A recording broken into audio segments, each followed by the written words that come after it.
সফলতা চাই সবাই, ব্যর্থতা গলায়, সুখ খুঁজি সবাই, দুঃখের সাগরে সবার বিরাজ। কি ব্যাপার ভাই, কেন কেউ সুখী হতে পারছে না? ডানে তাকালাম সবাই বলে অসুখী, বামে তাকালাম সবাই বলে দুঃখী, সামনের মানুষ দুঃখী, পিছনের মানুষ দুঃখী, সবাই শুধু সুখে থাকার মিথ্যা হাসি দিয়ে যাচ্ছে, সুখে থাকার অভিনয় করে যাচ্ছে। কিন্তু অন দ্য দ্বীপে যদি চোখ দিয়ে দেখা হয়, একজন মানুষও সুখী নাই। তাহলে সুখ জিনিসটা কি? কষ্টের বিপরীত। এবার কষ্টের যদি লিস্ট করতে যান, তাহলে আপনি পাবেন কাটা ফুটা কষ্ট, অপমান কষ্ট, আগুন কষ্ট, ক্ষুধার যন্ত্রণা কষ্ট, পানির পিপাসা কষ্ট, অপমান কষ্ট, অর্থনৈতিক ঝামেলা কষ্ট, পারিবারিক ঝামেলা কষ্ট, ভাইয়ের অত্যাচার কষ্ট, বোনের অত্যাচার কষ্ট, বাবার থেকে দূরে থাকা কষ্ট, মায়ের অপমান কষ্ট, বেইজ্জতি কষ্ট, লাঞ্ছনা কষ্ট, অপমান কষ্ট, জেলখানা কষ্ট। এবার সবগুলা যদি কষ্ট হয়, এই কষ্টের মধ্যে কোন মানুষের মুখে মুস্কি হাসা আসা সম্ভবপর নয়। আর যদিও এসে থাকে, তাহলে সেটা হবে ফেক, সেটা হবে মিথ্যা। কিন্তু বড় অবাক করা বিষয়, বড় চমৎকার বিষয়, এই অপমানের গ্লানি মাথায় নিয়ে ঈসা নবীর আম্মা মরিয়ম আলাইহিস সালাম অপমান হচ্ছে, বেশ্যা পর্যন্ত তাকে ডাকা হয়েছে, কিন্তু অন্তরের মধ্যে পেরেশানি নাই, মুখের মধ্যে মুস্কি হাসি, মুখের মধ্যে মুস্কি হাসি, মুখের মধ্যে মুস্কি হাসি। ইব্রাহিম নবীকে আগুনে ফেলে দেওয়া হলো, মুখের মধ্যে মুস্কি হাসি। ইউসুফ পয়গম্বরকে জেলখানায় বন্দী করা হলো, মুখের মধ্যে মুস্কি হাসি। ইমাম আলী মাকাম, ইমাম হুসাইনকে কারবালার ময়দানে পানি দেওয়া হয় নাই, মুখের মধ্যে মুস্কি হাসি। আসগরকে শহীদ করা হলো, মুখের মধ্যে মুস্কি হাসি। ব্যাপারটা কি? আমরা তো দুঃখী মনে করি, আপনারা সুখী কেন? বলে যেখান থেকে সুখ আসে, আমাদের অন্তরকে সেখানে সাথে জোড়া লাগাই দিয়ে রেখেছি। সম্মানিত উপস্থিতি,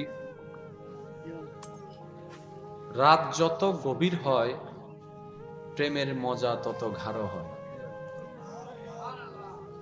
বুঝে বুঝে বলতে হবে সুবহানাল্লাহ। সাইডে কোনো আওয়াজ করেন না, কথা বলতে গেলে একটু ইশারায় বলবো। রাত যত গভীরে যায়, প্রেমের মজবুত সম্পর্ক তত গভীরে যায়। রাত যত গভীর হয়, পৃথিবী তত নিস্তব্ধতা ছেয়ে যায়, চতুর্দিকে সবার চোখে ঘুম নেমে আসে, আশেকের অন্তরে প্রেমের বাতি জ্বলে ওঠে। এই মধ্যরাত অনেকের কাছে এটা অনেক রাত, অনেকের কাছে এটা বিরক্তময় একটি রাত, কিন্তু আল্লাহর দরবারে লক্ষ কোটি শুকরিয়া, আল্লাহ আমাদেরকে জান্নাতের একটা বাগানে বসে থাকার সুযোগ দান করে দিয়েছে। তো সর্বোপরি প্রথমে সবার কাছে বিনয়ের সাথে, শ্রদ্ধার সাথে আমার একটি অনুরোধ, মাওলা দয়া করে আমি অদম অযোগ্য গুনেহগারকে দিয়ে যতক্ষণ বলান, এই সময়টুকু সবাই মনের কান দিয়ে শোনার চেষ্টা করবেন ইনশাআল্লাহ। আর আমাকে একটু আওয়াজ দিয়ে সহযোগিতা করতে হবে। যারা যারা রাজি আছেন একবার বলেন মারহাবা, আর একটু ছোট করে বলেন মারহাবা। এখানে আসার পরে দেখতে পেলাম একটা বিষয় দিয়েছেন, আরো অনেক আলোচ্য দেখতে বিষয় দিয়েছেন, কমিটি এটা খুব সুন্দর কাজ করেছেন। প্রত্যেকটা কিছু এখানে আমার মুসা ভাইও বসা আছেন, আরো অনেক বিভিন্ন ব্যবসায়ী ভাইয়েরা বসা আছেন। আমি আগে কিছু প্রশ্ন করে আপনার উত্তর দিবেন। টাকা থাকলে কি ব্যবসা হয়? সার্টিফিকেট থাকলে কি জ্ঞানী হয়? ইট সিমেন্ট বালু থাকলে কি আপনি মিস্ত্রি হতে পারবেন? প্রত্যেকটা কিছুর একটা কৌশল আছে। কথা বলেন। এখন যদি যে কোনো কাউকে এই মাইকওয়ালা ভাই যদি রাগ করে চলে যায়, বলেন যে আপনারা চালান, গুড়েতে জুম দেয় হয়েছে নামাতের তো। কারণ ইকো শূন্য, বেস শূন্য, ডিলে শূন্য, ইফেক্ট শূন্য, রিভাব শূন্য, হাম শূন্য, কিচ্ছু ফ্যান্ডেল আলা হতে তোরার ফ্যান্ডেল তোরা বানগু যা বাস দি ফেলাই। ফ্যান্ডেলিয়ান হন্ডলিও তো হইতে না, ওই ফুসফা গান আর ইবের মতো হইতো নামাতের তো জিনিস তাইলে হইতো নিয়মও জানন, এই মাহফিল কাকে বলে জানেন? অনেকে বলে কয় মাহফিল হয় হেদায়েত হয় না, মাহফিল হয় হেদায়েত হয় না। আমি বলি যে না ভাই, এভাবে ভুললেন না। মাহফিলে হেদায়েত হয় না কথা ঠিক না, আমরা হেদায়েত দিতে জানি নাই। ব্যর্থতা আমাদের, ব্যর্থতা কমিটির। মনে রাখবেন, যে কমিটি নিয়ত করবে লিল্লাহে, ওয়াল্লাহ, লিল্লাহে নিয়ত করবে, ওই মাহফিলের সার্থকতা আসবেই আসবেই আসবেই। এই মাহফিল শুরু হয়েছে কয়টায়? মাগরিবের পরে। কিসের মাধ্যমে? কোরআন তেলাওয়াতের মাধ্যমে। তারপর কি হয়েছে? নাতে রাসূল। এই মাহফিল সফল। পৃথিবীর বুকে যতগুলা আপনি বিষয় দেখবেন, দুইটা শব্দ খুঁজে পাবেন, হয়তো সফল নয়তো ব্যর্থ। হয়তো সফল নয়তো ব্যর্থ। আপনি যে কোনো পজিশনে যান, যে কোনো ধর্মের মধ্যে যান, মানব জীবনের দুইটাই উত্তর, হয়তো সফল, একটু বলেন, নয়তো সফল নয়তো। সফল মানে কি বুঝি, ব্যর্থ মানে কি বুঝি, একটু পরে আসছি। এবার আগে আমি জানতে চাই, আমরা কি সবাই ব্যর্থ হতে চাই নাকি সফল হতে চাই? কিন্তু এই সফলতার ব্যাখ্যা এক একজনের কাছে এক এক রকম। এই মাহফিলের সফলতা বলতে আমরা কি বুঝি একটু খেয়াল করি। কোরআন তেলাওয়াত দিয়ে শুরু হলো, নাতে রাসূল দিয়ে শুরু হলো, তারপর আলোচনা, আলোচক এসে টাইম টু টাইম আলোচনা করে চলে যাচ্ছে। আমরা যারা বসলাম, শুনলাম, দূর থেকে শুনলাম। সর্বশেষ যদি তাবারুকটা দেওয়া হয় পারফেক্টলি ভাবে, মুনাজাতটা হয়, সফল। এটা কি সফল? আসলে এটা সফলতাই না। এটা সফলতা। সফলতা কখন হয় জানেন?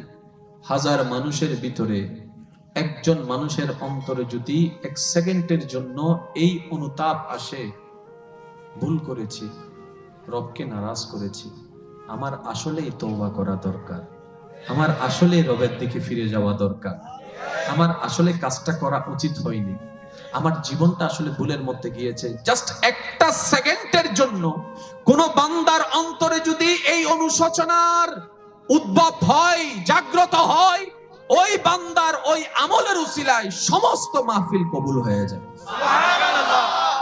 এটা হচ্ছে সফলতা। এটা কি? জোরে বলেন, এটা কি? সফল। আমরা এতদিন সফলতা মনে করেছি কি একটা সিস্টেমে, যেমন মাহফিল শুরু হয়েছে, মাঝখানে জ্বর বা বাতাস এসে সব উল্টে ফেলছে, হদন খুশি হয়েছে কি, হ্যাঁ গজ্জি তো দেখুস না, আল্লাহ দিন না ভাড়া দেতা লুল্লে দিয়ে দে ইনফুর অবান্তর হতানো। এবার মাহফিল কমিটি যদি আল্লাহর জন্য সাজায়, উত্তর কি হবে দেখেন।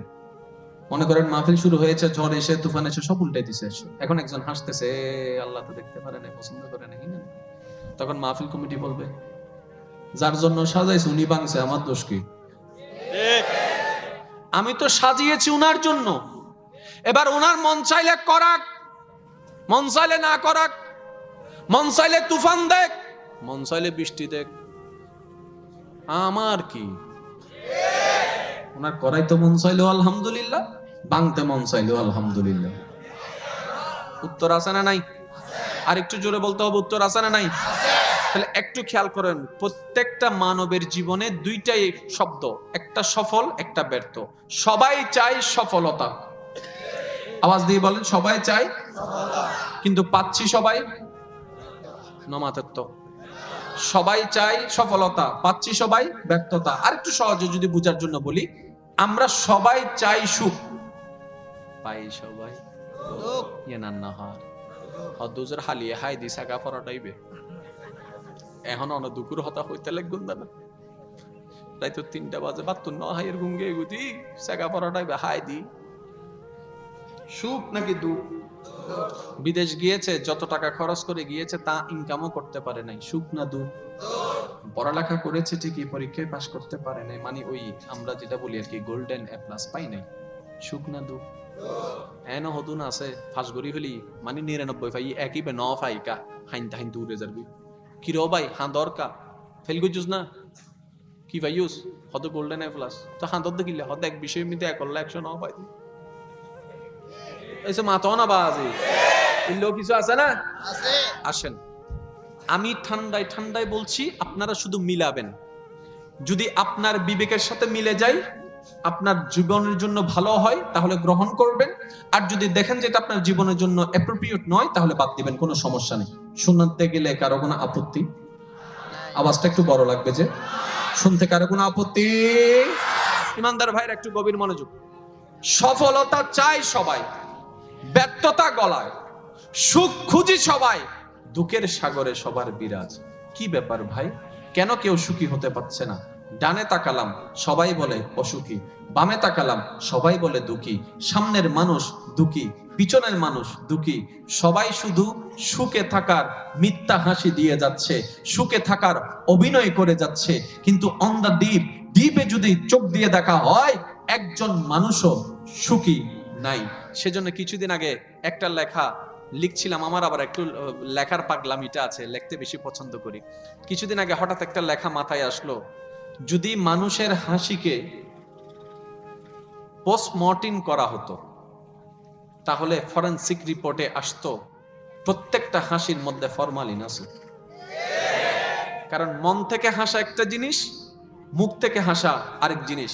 বিশেষ করে আমাদের মা বোন যারা আছেন, ঘরের বউ কান্না করলে দোষ, চেহারা খারাপ করে রাখলে দোষ, মন খারাপ করে রাখলে দোষ, রুমের ভিতরে কান্না করে একা একা বালুস বিজাই ফেলে, যখন সবার সামনে আসে ওই মিথ্যা হাসিটা মুখের মধ্যে লাগাই রাখে, সবাইকে এতটুক দেয় না আমি ভালো আছি, আমি ভালো আছি। তাহলে ভালো থাকার অভিনয় করা একটা, ভালো থাকা আরেকটা।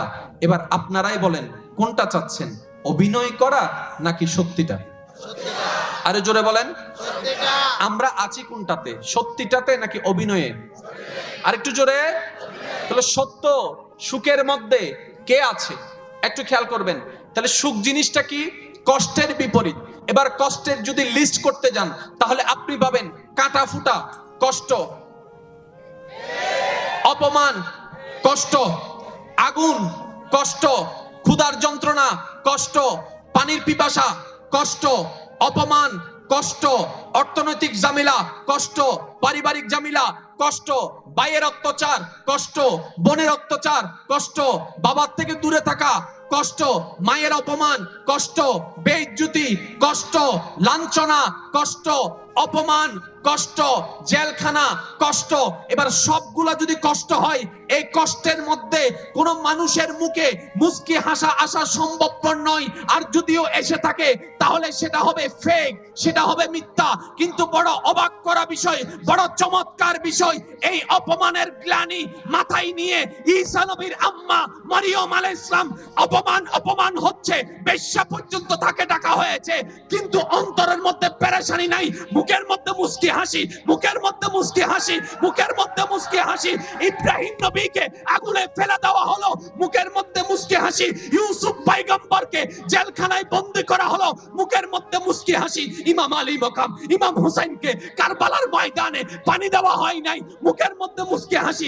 আসগরকে শহীদ করা হলো, মুখের মধ্যে মুস্কি হাসি। ব্যাপারটা কি? আমরা তো দুঃখী মনে করি, আপনারা সুখী কেন? বলে যেখান থেকে সুখ আসে আমাদের অন্তরকে সেখানে সাথে জোড়া লাগাই দিয়ে রেখেছি। নারে তাকবীর, নারে রিসালাত, নারে গাউসিয়া, শাহেনশাহ মদিনা। উচ্চ আওয়াজ একবার বলেন না সুবহানাল্লাহ। এবার আসেন, ইব্রাহিম নবী আগুনে পড়েও সুখী। সুবহানাল্লাহ, সুবহানাল্লাহ। ঠিক হইলে সব ফাইতে না, সুবহানাল্লাহ হইলে সব পাইবে। এবার হন্নাল লইবে লাগো অনারাজাত সুবহানাল্লাহ হন, খুশিয়ত হন, গোসদ্দ হন নামিয়ে নহত তো তুই তোরা গোসা কই দিয়ে গিলে গড় করি তা নাপতিও না বো এন ভাবে সুবহানাল্লাহ হ যেন প্রত্যেক সুবহানাল্লাহর আওয়াজ ইতার গালামিতে জুতার বাড়ির ফরন ভালো লাগে। চাইলে করে একবার হসে সুবহানাল্লাহ, আরেকটা উনাই হ ইয়াই তা আরা গাল দে হয়তো তুই কিলে সুজেন দে তুই নোয়াইলে সুবহানাল্লাহ ইনি লেগুরি ন হইতো। আচ্ছা কাল দিলে আনা তব্বু আরেকবার হ খুশিয়ত হন ইয়ান লাগে দান তো ইতে তো যা মন চায় মন গরব যাবো ইতে আল্লাহ তাআলা হন আত্মীয়তা বেআইওয়ালা। একটু খেয়াল করবেন, আগুনে পড়ছে ইব্রাহিম সুখী, জেলখানায় বন্দী ইউসুফ নবী মরিয়ম আলাইহিস সালাম। একটু খেয়াল করবেন, মরিয়ম আলাইহিস সালাম সবাই জানে, শুধু আমি একটু গভীরে যাওয়ার চেষ্টা করছি। মরিয়ম আলাইহিস সালাম দাবি করলেন আমি আল্লাহকে ভালোবাসি। রব বলে দাবিটার উপর অটল থাকতে পারবা তো? মরিয়ম বলে আল্লাহ চেষ্টা করে যাব। আল্লাহ পাক বলে যে আমাকে ভালোবাসে তাকে আমি কষ্ট দিই বেশি, যে আমাকে ভালোবাসে তাকে আমি যন্ত্রণা দিই বেশি, যে আমাকে ভালোবাসে তাকে আমি অপমান করি বেশি। মরিয়ম বলে আল্লাহ আমার কি মান, সবই তো তোমার। আমি মরিয়মের কাছে আমার বলতে তো কিছু, কারণ যেই আমিটা আমি সেটাও তো তোমার, যে চোখ দিয়ে দেখি সেটাও তোমার, যে পা দিয়ে চলি সেটাও তোমার, আর সেই দেহর অঙ্গ প্রত্যঙ্গ যেই রুহের কারণে চলে সেটাও তো তোমার। আমার বলতে কিছু ইয়া রব।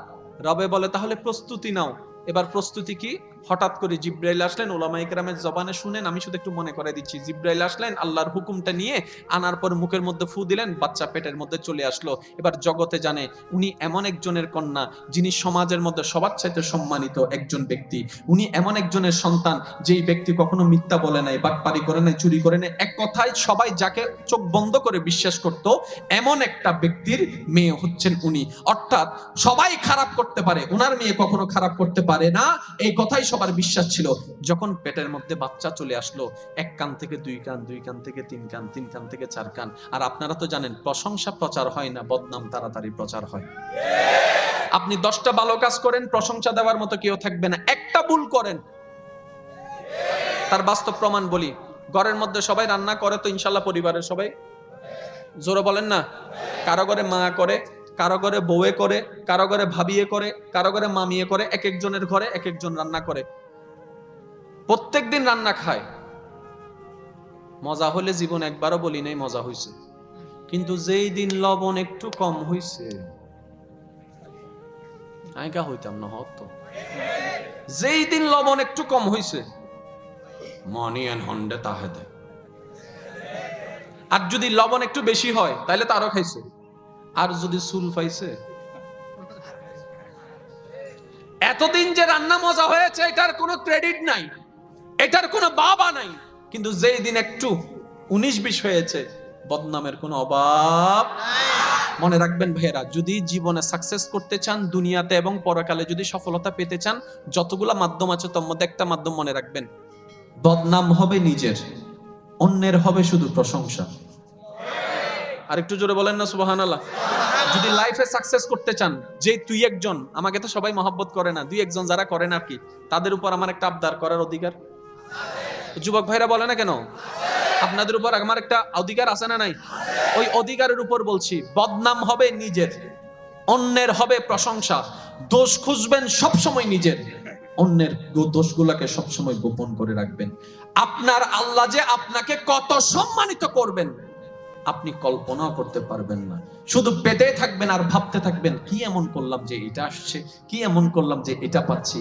তখন আপনার মন বলবে তুমি আল্লাহর সৃষ্টির অন্তরে আনন্দ দিয়েছো, আল্লাহ তোমার অন্তরে আনন্দ দেওয়ার ব্যবস্থা করে দিয়েছে।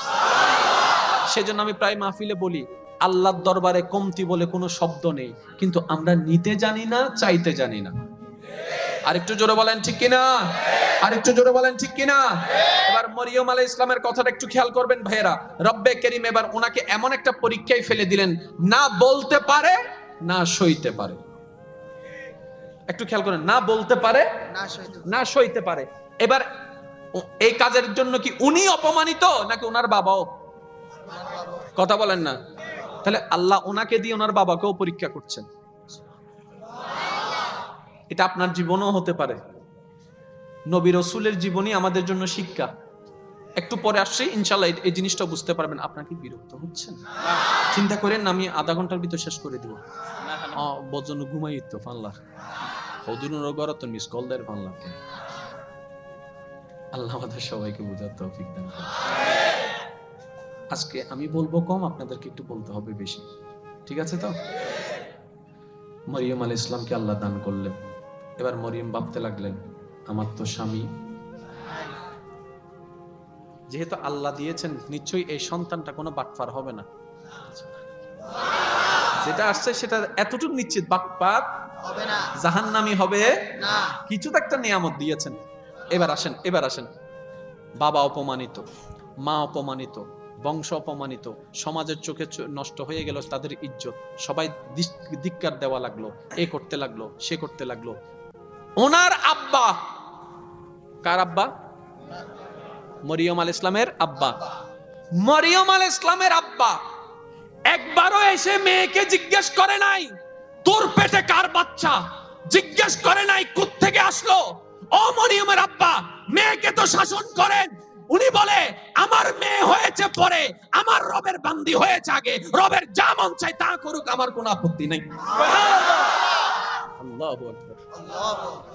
খেয়াল করেন এবার মরিয়ম আলাইহিস সালামের উপর যা তা, যেগুলা শোনারও যোগ্যতা নাই, নেওয়ারও যোগ্যতা নাই, এমন এমন অপবাদ, এমন এমন অপবাদ। দেখেন অপমানিত ব্যক্তি অপমান হলে তেমন গায়ে লাগে না, কিন্তু সম্মানিত ব্যক্তি সামান্য অপমানেরও অনেক বড় একটা বিষয় করে ফেলে।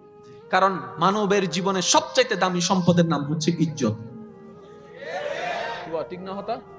সবচাইতে দামি সম্পদের নাম 10 লাখ টাকার খানা করলেন, ইজ্জত নাই, পেট ভরবে না, মনও জ্বলবে না, কিন্তু কিচ্ছু নাই, শাক দিয়ে দিচ্ছে, আপনাকে রেসপেক্ট দিয়েছে, এই শাকেই আপনার মধ্যে সব চলে আসবে। ইজ্জত হচ্ছে বড় জিনিস মানবের জীবনে, ইজ্জতের চাইতে দাম আর কিছু। এবার একটু কল্পনা করেন মরিয়ম আলাইহিস সালামের উপর যা তা এমন অত্যাচার, এমন অপবাদ, এমন অপমান আসা শুরু করলো, ওই স্থানে যদি আমরা থাকতাম নির্ঘাত সুইসাইড, নির্ঘাত বিষ খাইয়ে ফেলতাম, নির্ঘাত ফাঁসি দিয়ে দিতাম। কারণ আমাদের ধৈর্যের লেভেল সে পর্যন্ত যায় না। মরিয়ম আলাইহিস সালাম গাছতলায় এক কোণার মধ্যে বসে আছে আর মনে মনকে বুঝ দিচ্ছে আল্লাহ যা করে ভালোর জন্য করে, আল্লাহ যা করে ভালোর জন্য করে, আল্লাহ যা করে ভালোর জন্য করে। এই শয়তান যেটা 2022 সালে সেটা তখনও ছিল। এবার শয়তান এসে ওনাকে কান পড়া দিচ্ছে, মরিয়ম তোর কারণে তো তোর বাবা অপমান হচ্ছে, তোমার কারণে তো তোমার বাবার অপমান, তোমার কারণে বংশের অপমান, এতদিনের এত বছরের যে সম্মান সব তো নষ্ট হয়ে যাচ্ছে, সবাই তো সি করছে, তোমার মতো মেয়ে তো থাকার চাইতে না থাকাও ভালো, হাজার কথা শুনাই দিচ্ছে। এবার মরিয়মের মনের মধ্যে শয়তান ঢুকাই দিচ্ছে তুমি বেঁচে থেকে আল্লাহ কি, তোমার কারণে তো সম্মান সব চলে গেল। কিন্তু মরিয়ম আলাইহিস সালাম বলে শয়তান তুমি যে এসে আমাকে রবের দূর থেকে রব থেকে দূরে সরাই নেওয়ার চেষ্টা করছো, আমি বুঝতে পারছি। আস্তাগফিরুল্লাহ রাব্বি মিন কুল্লি যামবি ওয়া আতুবু ইলাইহি লা হাওলা ওয়ালা কুওয়াতা ইল্লা বিল্লাহিল আলিয়্যিল আযীম। পড়তে আছে আউযু বিল্লাহি মিনাশ শাইতানির রাজিম, আর মনকে বুঝতে আছে রব যা করে ভালোর জন্য করে, রব যা করে ভালোর জন্য করে। সকাল যাচ্ছে, দুপুর যাচ্ছে, বিকাল যাচ্ছে, ক্যান ইউ ইমাজিন দ্যাট? বিকাল যাচ্ছে, সন্ধ্যা যাচ্ছে, রাত যাচ্ছে, এক পর্যায়ে এমন হয়ে গেল ওনাদের জন্য খাওয়া পর্যন্ত বন্ধ করে দিয়েছে, খাওয়ার পর্যন্ত বন্ধ করে দিয়েছে। তারা বলতে লাগলো, দুশমন যারা আছে তারা এই সুযোগে বলতে লাগলো এরকম মেয়ে আমাদের এলাকায় আমরা রাখবো না, বাহির করে দাও, কারণ এর কারণে আযাব আসবে, বের করে দাও। এবার সব জায়গা থেকে বের করে যখন দিল, খাওয়ার কোনো ব্যবস্থা নাই। আল্লাহ পাক বলে মরিয়ম লা তাহজান, লা তাহজান, লা তাহজান, লা তাহজান। মরিয়ম তুমি চিন্তা করিও না, আমার কারণে যদি অপমানিত হও, আমার কারণে যদি খাবার বন্ধ হয়, আমি আল্লাহ আছি তো, তোমার টেনশন কি, তোমার টেনশন কি। এবার ওলামায়ে কেরামের জবান আপনারা শুনছেন, এটা এখন বললে আপনাদের মনে হবে এমন কিছু ফল ওনার ঘরে পাওয়া গেছে যেটার মৌসুম ছিল না, যেটার মৌসুম ছিল না, যেটার সময় ছিল না, এমন কিছু ফল ওনার ঘরে আছে। এবার বাবা এসে দেখে বলে মা এই খাবার কোত্থেকে? তখন উনি বলল যার কারণে অপমানের মালা আজকে আমার গলায় উনিই পাঠিয়েছে। এবার পুরো বিষয়টা দেখেন, অপমানও ঘরের খাবারও, ইন্দি অপমানও করেন নি, ইন্দি খাবারও, ইন্দু উইতেরা হদ দে গাইল দে জুনো মাতে গা, ইন্দু উইতেরা হদ দে গাইল দে, ইন্দু হদ হ এতাল্লাই আল্লাহর মামলা বুঝা বড় দায়, যে বুঝিত পারে জীবনের থেকে তাইতারে। হ্যাঁ তো নু বুঝিরে দূর দি এনে দূর দিয়ে তাহলে দিন শেষে যাইরা হইতে আমাক কি পাইলাম দে। আগে বুঝুন, লাইফটাকে একটু বুঝুন। বিরক্ত হচ্ছেন আপনারা? এবার যখন উনি ফল পেয়ে গেলেন, ফল পাওয়ার পরে এবার ঈসা নবী দুনিয়াতে আসলেন, আরো বদনাম শুরু, আরো বদনাম শুরু। ওই তখন থেকে ঈসা নবীর কথা বলার আগ পর্যন্ত সময়টা ছিল ওনার ধৈর্যের পরীক্ষা। একদিন, 2 দিন, 3 দিন, 4 দিন, 5 দিন, যতদিন আল্লাহ চেয়েছেন গভীর মনোযোগ। যেই দিন মরিয়মের ধৈর্যটা রবের দরবারে পছন্দ হয়ে গিয়েছে, এবার টানা আসতে লাগলো, অপমান অপবাদ আসতে লাগলো। রব বলে, মরিয়ম, আজকে তোমার উত্তর দেওয়ার দরকার নেই। কেউ প্রশ্ন করতে আসলে আঙ্গুলটা বাচ্চার দিকে করে দিও, বাচ্চার দিকে করে দিও। সুবহানাল্লাহ, বাচ্চার দিকে করে দিও। ইয়া মারিয়াম, যখন সবাই আসলো প্রশ্ন করলো, মরিয়ম বলে, আমি কোনো উত্তর দিব না। বাচ্চার দিকে আঙ্গুল করে দিল। প্রশ্নকারী প্রশ্ন করে, বাচ্চাই কি উত্তর দিবে? বাচ্চার দিকে আঙ্গুল করো কেন? এবার বাচ্চা, কোলের বাচ্চা ঈসা পয়গম্বর উত্তর দিয়ে বসলো, আরে আমাকে জারস মনে করিও না, আমি রবের পক্ষ থেকে আসা তোমাদের নবী। কিন্তু আগে ধৈর্য ধরাইছে, তারপরে গিফট। আর একটু জোরে, আগে ধৈর্য, তারপরে গিফট। ধৈর্যের আগে কষ্ট, ধৈর্যের আগে, তাহলে কষ্টের সাথে ধৈর্য, ধৈর্যের পরে গিফট। কথা বলেন না রে ভাই, আর একটু জোরে বলে। এই জিনিসটা যদি আমরা জীবনে বুঝতে পারি, জীবন অর্ধেক সফল। না সুবহানাল্লাহ এবার আয়দন গরজে হইল না, এটা হইল গুণবোধন ভাই। এবার আসেন ইউসুফ আলাইহিস সালাম। আমি বিষয়ের দিকে যাব, কিন্তু বিষয়টার আগে জায়গাটা রেডি করতে হবে। তো ইউসুফ আলাইহিস সালাম দুশমনী কে করছে? দূরের ভাই না হাসর ভাই? তাহলে আপনার জীবনে যদি মনে রাখবেন এই কথাটা, কখনো যদি আপনার আমাদের জীবনে যদি পরিবারের পক্ষ থেকে কষ্ট আসে, তখন হযরত ইউসুফ আলাইহিস সালামের সেই জীবনীটা আমাদের জন্য হবে শ্রেষ্ঠ অনুপ্রেরণা। যখন দেখব ঈমান নিয়ে আমাদের উপর বারবার অত্যাচার করা হচ্ছে, ইব্রাহিম আলাইহিস ইসলামের জীবনী হবে আমাদের জন্য একটা সাহস। যখন শারীরিক কষ্ট, রোগ ব্যাধি যখন আমাদের ঈমানের পরীক্ষা হবে, তখন আইয়ুব নবীর জীবনী হবে আমাদের জন্য সাহস। আর একটু জোরে। চতুর্দিক থেকে যখন দুর্ভিক্ষতা আসবে, অর্থনৈতিক কষ্ট, এদিকের কষ্ট সেদিকের কষ্ট, নূহ আলাইহিস সালামের জীবনী হবে আমাদের জন্য একটা বেঁচে থাকার সাহস। আর সর্বোপরি জীবনের জন্য সাকসেস হওয়ার জন্য নবী রাহমাতুল লিল আলামিনের জীবনী হচ্ছে আমাদের সর্বশ্রেষ্ঠ অনুপ্রেরণা। বলেন সুবহানাল্লাহ। একটু ভাবেন না, আমরাও আল্লাহর বান্দা, এটা মনে রাখবেন, আমরাও আল্লাহর বান্দা, নবী রাসূল আল্লাহর বান্দা। আমরাও আল্লাহর বান্দা, নবী রাসূল আল্লাহর বান্দা, কিন্তু পার্থক্য আছে। আমরা আল্লাহর বান্দা, নবী রাসূল আল্লাহর খাস বান্দা।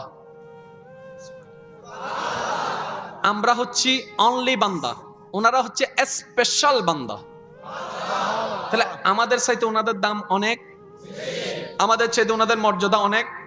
তা আমরা জানি যার সম্মান বেশি সে পায়ও বেশি, যার সম্মান বেশি তার সুখও বেশি। কিন্তু নবী রাসূলের জীবনী দেখেন, কষ্ট আর কষ্ট, কষ্ট আর কষ্ট, কষ্ট আর কষ্ট, কষ্ট আর কষ্ট, কষ্ট। আমাদের তুলনায় ওনাদের কষ্ট অনেক গুণ বেশি। আমাদের জীবনে কষ্ট আছে, কিন্তু এখনো আইয়ুব নবীর মতো কষ্ট আসছে? জোরে বলেন না। আমাদের জীবনে কষ্ট আছে, কিন্তু হযরত মরিয়ম আলাইহিস সালামের মতো এখনো পর্যন্ত সেই কষ্টের শিকার হয়েছি? তাহলে ওনারাও বান্দা, আমরাও বান্দা। মনে রাখবেন ভাইরা, এই কথা মনের মধ্যে বসায় রাখবেন। নবী রাহমাতুল লিল আলামিন বলে, আল্লাহ যাকে ভালোবাসেন, আল্লাহ যে বান্দার কল্যাণ আশা করেন, ওই বান্দার জীবনে বিপদ এমন ভাবে আসে যেন পাহাড় থেকে একটা পাথরখণ্ড নিচের দিকে নামতে থাকে। পাথর থেকে উপরে, পাহাড় থেকে যখন পাথরখণ্ড ধাক্কা দিয়ে ফেলে দেওয়া হয়, যত দ্রুত বিপদ নেমে আসে, তত দ্রুত মানবের জীবনে কষ্ট নেমে আসবে। আল্লাহ যাকে ভালোবাসবে। কিন্তু এখানে আমাদের জন্য একটা প্লাস পয়েন্ট আছে, কি জানেন? মুমিন বান্দাদের জন্য কষ্টটাও বড় নিয়ামত। কিভাবে? এই কষ্টটা হয়তো ওনার জীবনে গুনাহ মাফ করাবে, আর না হয় ওনার সম্মান মর্যাদাকে বাড়াই দিবে। তো যেটাই হোক, দুটোটাই কিন্তু মুমিন বান্দার লাভ। সফলতা চায় সবাই, ব্যর্থতা গলায়, সুখ খুঁজি সবাই, দুঃখের সাগরে সবার বিরাজ। কি ব্যাপার ভাই, কেন কেউ সুখী হতে পারছে না? ডানে তাকালাম সবাই বলে অসুখী, বামে তাকালাম সবাই বলে দুঃখী, সামনের মানুষ দুঃখী, পিছনের মানুষ দুঃখী, সবাই শুধু সুখে থাকার মিথ্যা হাসি দিয়ে যাচ্ছে, সুখে থাকার অভিনয় করে যাচ্ছে। কিন্তু অন দ্য ডিপে যদি চোখ দিয়ে দেখা হয়, একজন মানুষও সুখী নাই। তাহলে সুখ জিনিসটা কি? কষ্টের বিপরীত। এবার কষ্টের যদি লিস্ট করতে যান, তাহলে আপনি পাবেন কাটা ফুটা কষ্ট, অপমান কষ্ট, আগুন কষ্ট, ক্ষুধার যন্ত্রণা কষ্ট, পানির পিপাসা কষ্ট, অপমান কষ্ট, অর্থনৈতিক ঝামেলা কষ্ট, পারিবারিক ঝামেলা কষ্ট, ভাইয়ের অত্যাচার কষ্ট, বোনের অত্যাচার কষ্ট, বাবার থেকে দূরে থাকা কষ্ট, মায়ের অপমান কষ্ট, বেইজ্জতি কষ্ট, লাঞ্ছনা কষ্ট, অপমান কষ্ট, জেলখানা কষ্ট। এবার সবগুলা যদি কষ্ট হয়, এই কষ্টের মধ্যে কোন মানুষের মুখে মুস্কি হাসা আসা সম্ভবপর নয়। আর যদিও এসে থাকে তাহলে সেটা হবে ফেক, সেটা হবে মিথ্যা। কিন্তু বড় অবাক করা বিষয়, বড় চমৎকার বিষয়, এই অপমানের গ্লানি মাথায় নিয়ে ঈসা নবীর আম্মা মরিয়ম আলাইহিস সালাম অপমান হচ্ছে, বেশ্যা পর্যন্ত তাকে ডাকা হয়েছে, কিন্তু অন্তরের মধ্যে পেরেশানি নাই। মুখের মধ্যে মুস্কি হাসি, মুখের মধ্যে মুস্কি হাসি, মুখের মধ্যে মুস্কি হাসি। ইব্রাহিম নবীকে আগুনে ফেলে দেওয়া হলো, মুখের মধ্যে মুস্কি হাসি। ইউসুফ পয়গম্বরকে জেলখানায় বন্দী করা হলো, মুখের মধ্যে মুস্কি হাসি। ইমাম আলী মাকাম, ইমাম হুসাইনকে কারবালার ময়দানে পানি দেওয়া হয় নাই, মুখের মধ্যে মুস্কি হাসি। আসগরকে শহীদ করা হলো, মুখের মধ্যে মুস্কি হাসি। ব্যাপারটা কি? আমরা তো দুঃখী মনে করি, আপনারা সুখী কেন? বলে যেখান থেকে সুখ আসে আমাদের অন্তরকে সেখানে সাথে জোড়া লাগাই দিয়ে রেখেছে। সম্মানিত উপস্থিতি, রাত যত গভীর হয় প্রেমের মজা তত গাঢ় হয়। বুঝে বুঝে বলতে হবে সুবহানাল্লাহ। সাইডে কোনো আওয়াজ করেন না, কথা বলতে গেলে একটু ইশারায় বলবো। রাত যত গভীরে যায় প্রেমের মজবুত সম্পর্ক তত গভীরে যায়। রাত যত গভীর হয় পৃথিবী তত নিস্তব্ধতা ছেয়ে যায়, চতুর্দিকে সবার চোখে ঘুম নেমে আসে, আশেকের অন্তরে প্রেমের বাতি জ্বলে ওঠে। এ মধ্যরাত অনেকের কাছে এটা অনেক রাত, অনেকের কাছে এটা বিরক্তময় একটি রাত, কিন্তু আল্লাহর দরবারে লক্ষ কোটি শুকরিয়া, আল্লাহ আমাদেরকে জান্নাতের একটা বাগানে বসে থাকার সুযোগ দান করে দিয়েছে। তো সর্বোপরি প্রথমে সবার কাছে বিনয়ের সাথে শ্রদ্ধার সাথে আমার একটি অনুরোধ, মাওলা দয়া করে আমি অদম অযোগ্য গুনেহগারকে দিয়ে যতক্ষণ বলান এই সময়টুকু সবাই মনের কান দিয়ে শোনার চেষ্টা করবেন ইনশাআল্লাহ। আর আমাকে একটু আওয়াজ দিয়ে সহযোগিতা করতে হবে। যারা যারা রাজি আছেন একবার বলেন মারহাবা, আর একটু ছোট করে বলেন মারহাবা। এখানে আসার পরে দেখতে পেলাম একটা বিষয় দিয়েছেন, আরো অনেক আলোচ্য দেখতে বিষয় দিয়েছেন, কমিটি এটা খুব সুন্দর কাজ করেছেন। প্রত্যেকটা কিছু এখানে আমার ওই মুসা ভাইও বসা আছে, আরো অনেক বিভিন্ন ব্যবসায়ী ভাইয়েরা বসা আছে। আমি আগে কিছু প্রশ্ন করে আপনার উত্তর দিবেন। টাকা থাকলে কি ব্যবসা হয়? সার্টিফিকেট থাকলে কি জ্ঞানী হয়? ইট সিমেন্ট বালু থাকলে কি আপনি মিস্ত্রি হতে পারবেন? প্রত্যেকটা কিছুর একটা কৌশল আছে। কথা বলেন। এখন যদি যে কোনো কাউকে এই মাইকওয়ালা ভাই যদি রাগ করে চলে যায়, বলেন যে আপনারা চালান, গুরেতে জুমদে আমাদের তো, কারণ ইকো শূন্য, বেস শূন্য, ডিলে শূন্য, ইফেক্ট শূন্য, রিভাব শূন্য, হাম শূন্য, কিচ্ছু ফ্যান্ডেল আলাহতে তোরার ফ্যান্ডেল তোরা বানগু যা বাস দি ফেলাই ফ্যান্ডেলিয়ান হন্ডলিও তো হইতে না, ওই ফুসফা গান আর ইবের মতো হইতো দে নমাতের তো জিনিস তাইলে হইতো না, নিয়মও জানন। এই মাহফিল কাকে বলে জানেন? অনেকে বলে কয় মাহফিল হয় হেদায়েত হয় না, মাহফিল হয় হেদায়েত হয় না। আমি বলি যে না ভাই, এভাবে ভুললেন না। মাহফিলে হেদায়েত হয় না কথা ঠিক না, আমরা হেদায়েত দিতে জানি নাই। ব্যর্থতা আমাদের, ব্যর্থতা কমিটির। মনে রাখবেন, যে কমিটি নিয়ত করবে লিল্লাহে, ওয়াল্লাহ লিল্লাহে নিয়ত করবে, ওই মাহফিলের সার্থকতা আসবেই আসবেই আসবেই। এই মাহফিল শুরু হয়েছে কয়টায়? মাগরিবের পরে। কিসের মাধ্যমে? কোরআন তেলাওয়াতের মাধ্যমে। তারপর কি হয়েছে? নাতে রাসূল। এই মাহফিল সফল। পৃথিবীর বুকে যতগুলা আপনি বিষয় দেখবেন, দুইটা শব্দ খুঁজে পাবেন, হয়তো সফল নয়তো ব্যর্থ। হয়তো সফল নয়তো ব্যর্থ। আপনি যে কোনো পজিশনে যান, যে কোনো ধর্মের মধ্যে যান, মানব জীবনের দুইটাই উত্তর, হয়তো সফল, একটু বলেন, নয়তো সফল নয়তো। সফল মানে কি বুঝি, ব্যর্থ মানে কি বুঝি, একটু পরে আসছি। এবার আগে আমি জানতে চাই, আমরা কি সবাই ব্যর্থ হতে চাই নাকি সফল হতে চাই? কিন্তু এই সফলতার ব্যাখ্যা এক একজনের কাছে এক এক রকম। এই মাহফিলের সফলতা বলতে আমরা কি বুঝি একটু খেয়াল করি। কোরআন তেলাওয়াত দিয়ে শুরু হলো, নাতে রাসূল দিয়ে শুরু হলো, তারপর আলোচনা, আলোচক এসে টাইম টু টাইম আলোচনা করে চলে যাচ্ছে। আমরা যারা বসলাম, শুনলাম, দূর থেকে শুনলাম। সর্বশেষ যদি তাবারুকটা দেওয়া হয় পারফেক্টলি ভাবে, মুনাজাতটা হয়, সফল। এটা কি সফল? আসলে এটা সফলতাই না, এটা সফলতা। সফলতা কখন হয় জানেন? হাজার মানুষের ভিতরে একজন মানুষের অন্তরে যদি এক সেকেন্ডের জন্য এই অনুতাপ আসে, ভুল করেছি, রবকে নারাজ করেছি, আমার আসলেই তওবা করা দরকার, আমার আসলে রবের দিকে ফিরে যাওয়া দরকার, আমার আসলে কাজটা করা উচিত হয়নি, আমার জীবনটা আসলে ভুলের মধ্যে গিয়েছে, জাস্ট একটা সেকেন্ডের জন্য কোন বান্দার অন্তরে যদি এই অনুশোচনার উদ্ভব হয়, জাগ্রত হয়, ওই বান্দার ওই আমলের উসিলায় সমস্ত মাহফিল কবুল হয়ে যায়। সুবহানাল্লাহ। এটা হচ্ছে সফলতা। এটা কি? জোরে বলেন, এটা কি সফল? আমরা এতদিন সফলতা মনে করেছি কি একটা সিস্টেমে, যেমন মাহফিল শুরু হয়েছে, মাঝখানে জ্বর বা বাতাস এসে সব উল্টে ফেলছে, হদন খুশি হয়েছে কি, হ্যাঁ গজ্জি তো দেখুস না, আল্লাহ দিন না ভাড়া দেতা লুল্লাই দিয়ে দে ইনফুর অবান্তর হতানো। এবার মাহফিল কমিটি যদি আল্লাহর জন্য সাজাই, উত্তর কি হবে দেখেন।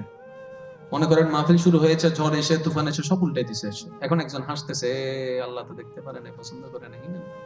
তখন মাহফিল কমিটি বলবে, যার জন্য সাজাইছে উনি ভাঙছে, আমার দোষ কি? আমি তো সাজিয়েছি উনার জন্য। এবার উনার মন চাইলে করাক, মন চাইলে না করাক, মন চাইলে তুফান দেখ, মন চাইলে বৃষ্টি দেখ, আমার কি? ওনার করাই তো মন চাইলেও আলহামদুলিল্লাহ, ভাঙতে মন চাইলেও আলহামদুলিল্লাহ। উত্তর আছে না নাই? আর একটু জোরে বলতে হবে, উত্তর আছে না নাই? তাহলে একটু খেয়াল করেন, প্রত্যেকটা মানবের জীবনে দুইটাই শব্দ, একটা সফল একটা ব্যর্থ। সবাই চায় সফলতা, আওয়াজ দিয়ে বলেন, সবাই চায় সফলতা, কিন্তু পাচ্ছি সবাই নমাতেত্ব। সবাই চাই সফলতা, পাচ্ছি সবাই ব্যর্থতা। আর একটু সহজে যদি বোঝার জন্য বলি, আমরা সবাই চাই সুখ, পাই সবাই দুঃখ। ইয়ানান্নাহার হদুজের হালিয়ে হাই দি সাগা পরাটাইবে, এখন অন দুকুর হতা হইতে লাগগুন না, রাইতো 3টা বাজে বাত্তুন ন হাইয়ের ঘুম গিয়ে গুদি সাগা পরাটাইবে, হাই দি সুখ নাকি দুঃখ? বিদেশ গিয়েছে, যত টাকা খরচ করে গিয়েছে তা ইনকামও করতে পারে নাই, সুখ না দুঃখ? পড়ালেখা করেছে ঠিকই, পরীক্ষায় পাস করতে পারে নাই, মানে ওই আমরা যেটা বলি আর কি গোল্ডেন এ প্লাস পাই নাই, সুখ না দুঃখ? এন হদুন আছে ফাঁস গড়ি ফেলি, মানে 99 পাই, একই বে ন ফাইকা হাইন তাহিন দূরে যাবি কি রো ভাই, হাঁ দরকা ফেল গুজুস না কি ভাই ইউস হদ গোল্ডেন এ প্লাস, তো হাঁ দর দেখিলে হদ এক বিষয় মিতে 1,00,000 পাই এসে মাথাও না বাজে ইল্লো কিছু আছে না? আছে। আসেন, আমি ঠান্ডায় ঠান্ডায় বলছি, আপনারা শুধু মিলাবেন। যদি আপনার বিবেকের সাথে মিলে যায়, আপনার জীবনের জন্য ভালো হয়, তাহলে গ্রহণ করবেন। আর যদি দেখেন যে এটা আপনার জীবনের জন্য অ্যাপ্রোপ্রিয়েট নয়, তাহলে বাদ দিবেন, কোনো সমস্যা নেই। শুনতে গেলে কারো কোনো আপত্তি? আওয়াজটা একটু বড় লাগবে যে, শুনতে কারো কোনো আপত্তি? ইমানদার ভাইয়ের একটু গভীর মনোযোগ। সফলতা চাই সবাই, ব্যর্থতা গলায়, সুখ খুঁজি সবাই, দুঃখের সাগরে সবার বিরাজ। কি ব্যাপার ভাই, কেন কেউ সুখী হতে পারছে না? ডানে তাকালাম সবাই বলে অসুখী, বামে তাকালাম সবাই বলে দুঃখী, সামনের মানুষ দুঃখী, পিছনের মানুষ দুঃখী, সবাই শুধু সুখে থাকার মিথ্যা হাসি দিয়ে যাচ্ছে, সুখে থাকার অভিনয় করে যাচ্ছে। কিন্তু অন দ্য ডিপ, ডিপে যদি চোখ দিয়ে দেখা হয়, একজন মানুষও সুখী নাই।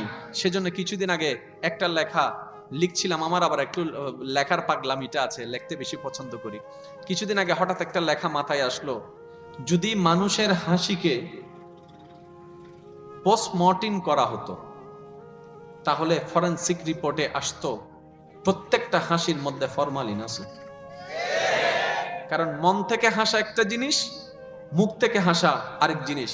বিশেষ করে আমাদের মা বোন যারা আছেন, ঘরের বউ কান্না করলে দোষ, চেহারা খারাপ করে রাখলে দোষ, মন খারাপ করে রাখলে দোষ, রুমের ভিতরে কান্না করে একা একা বালুস বিজাই ফেলে, যখন সবার সামনে আসে ওই মিথ্যা হাসিটা মুখের মধ্যে লাগাই রাখে, সবাইকে এতটুক দেয় না আমি ভালো আছি, আমি ভালো আছি। তাহলে ভালো থাকার অভিনয় করা একটা, ভালো থাকা আরেকটা।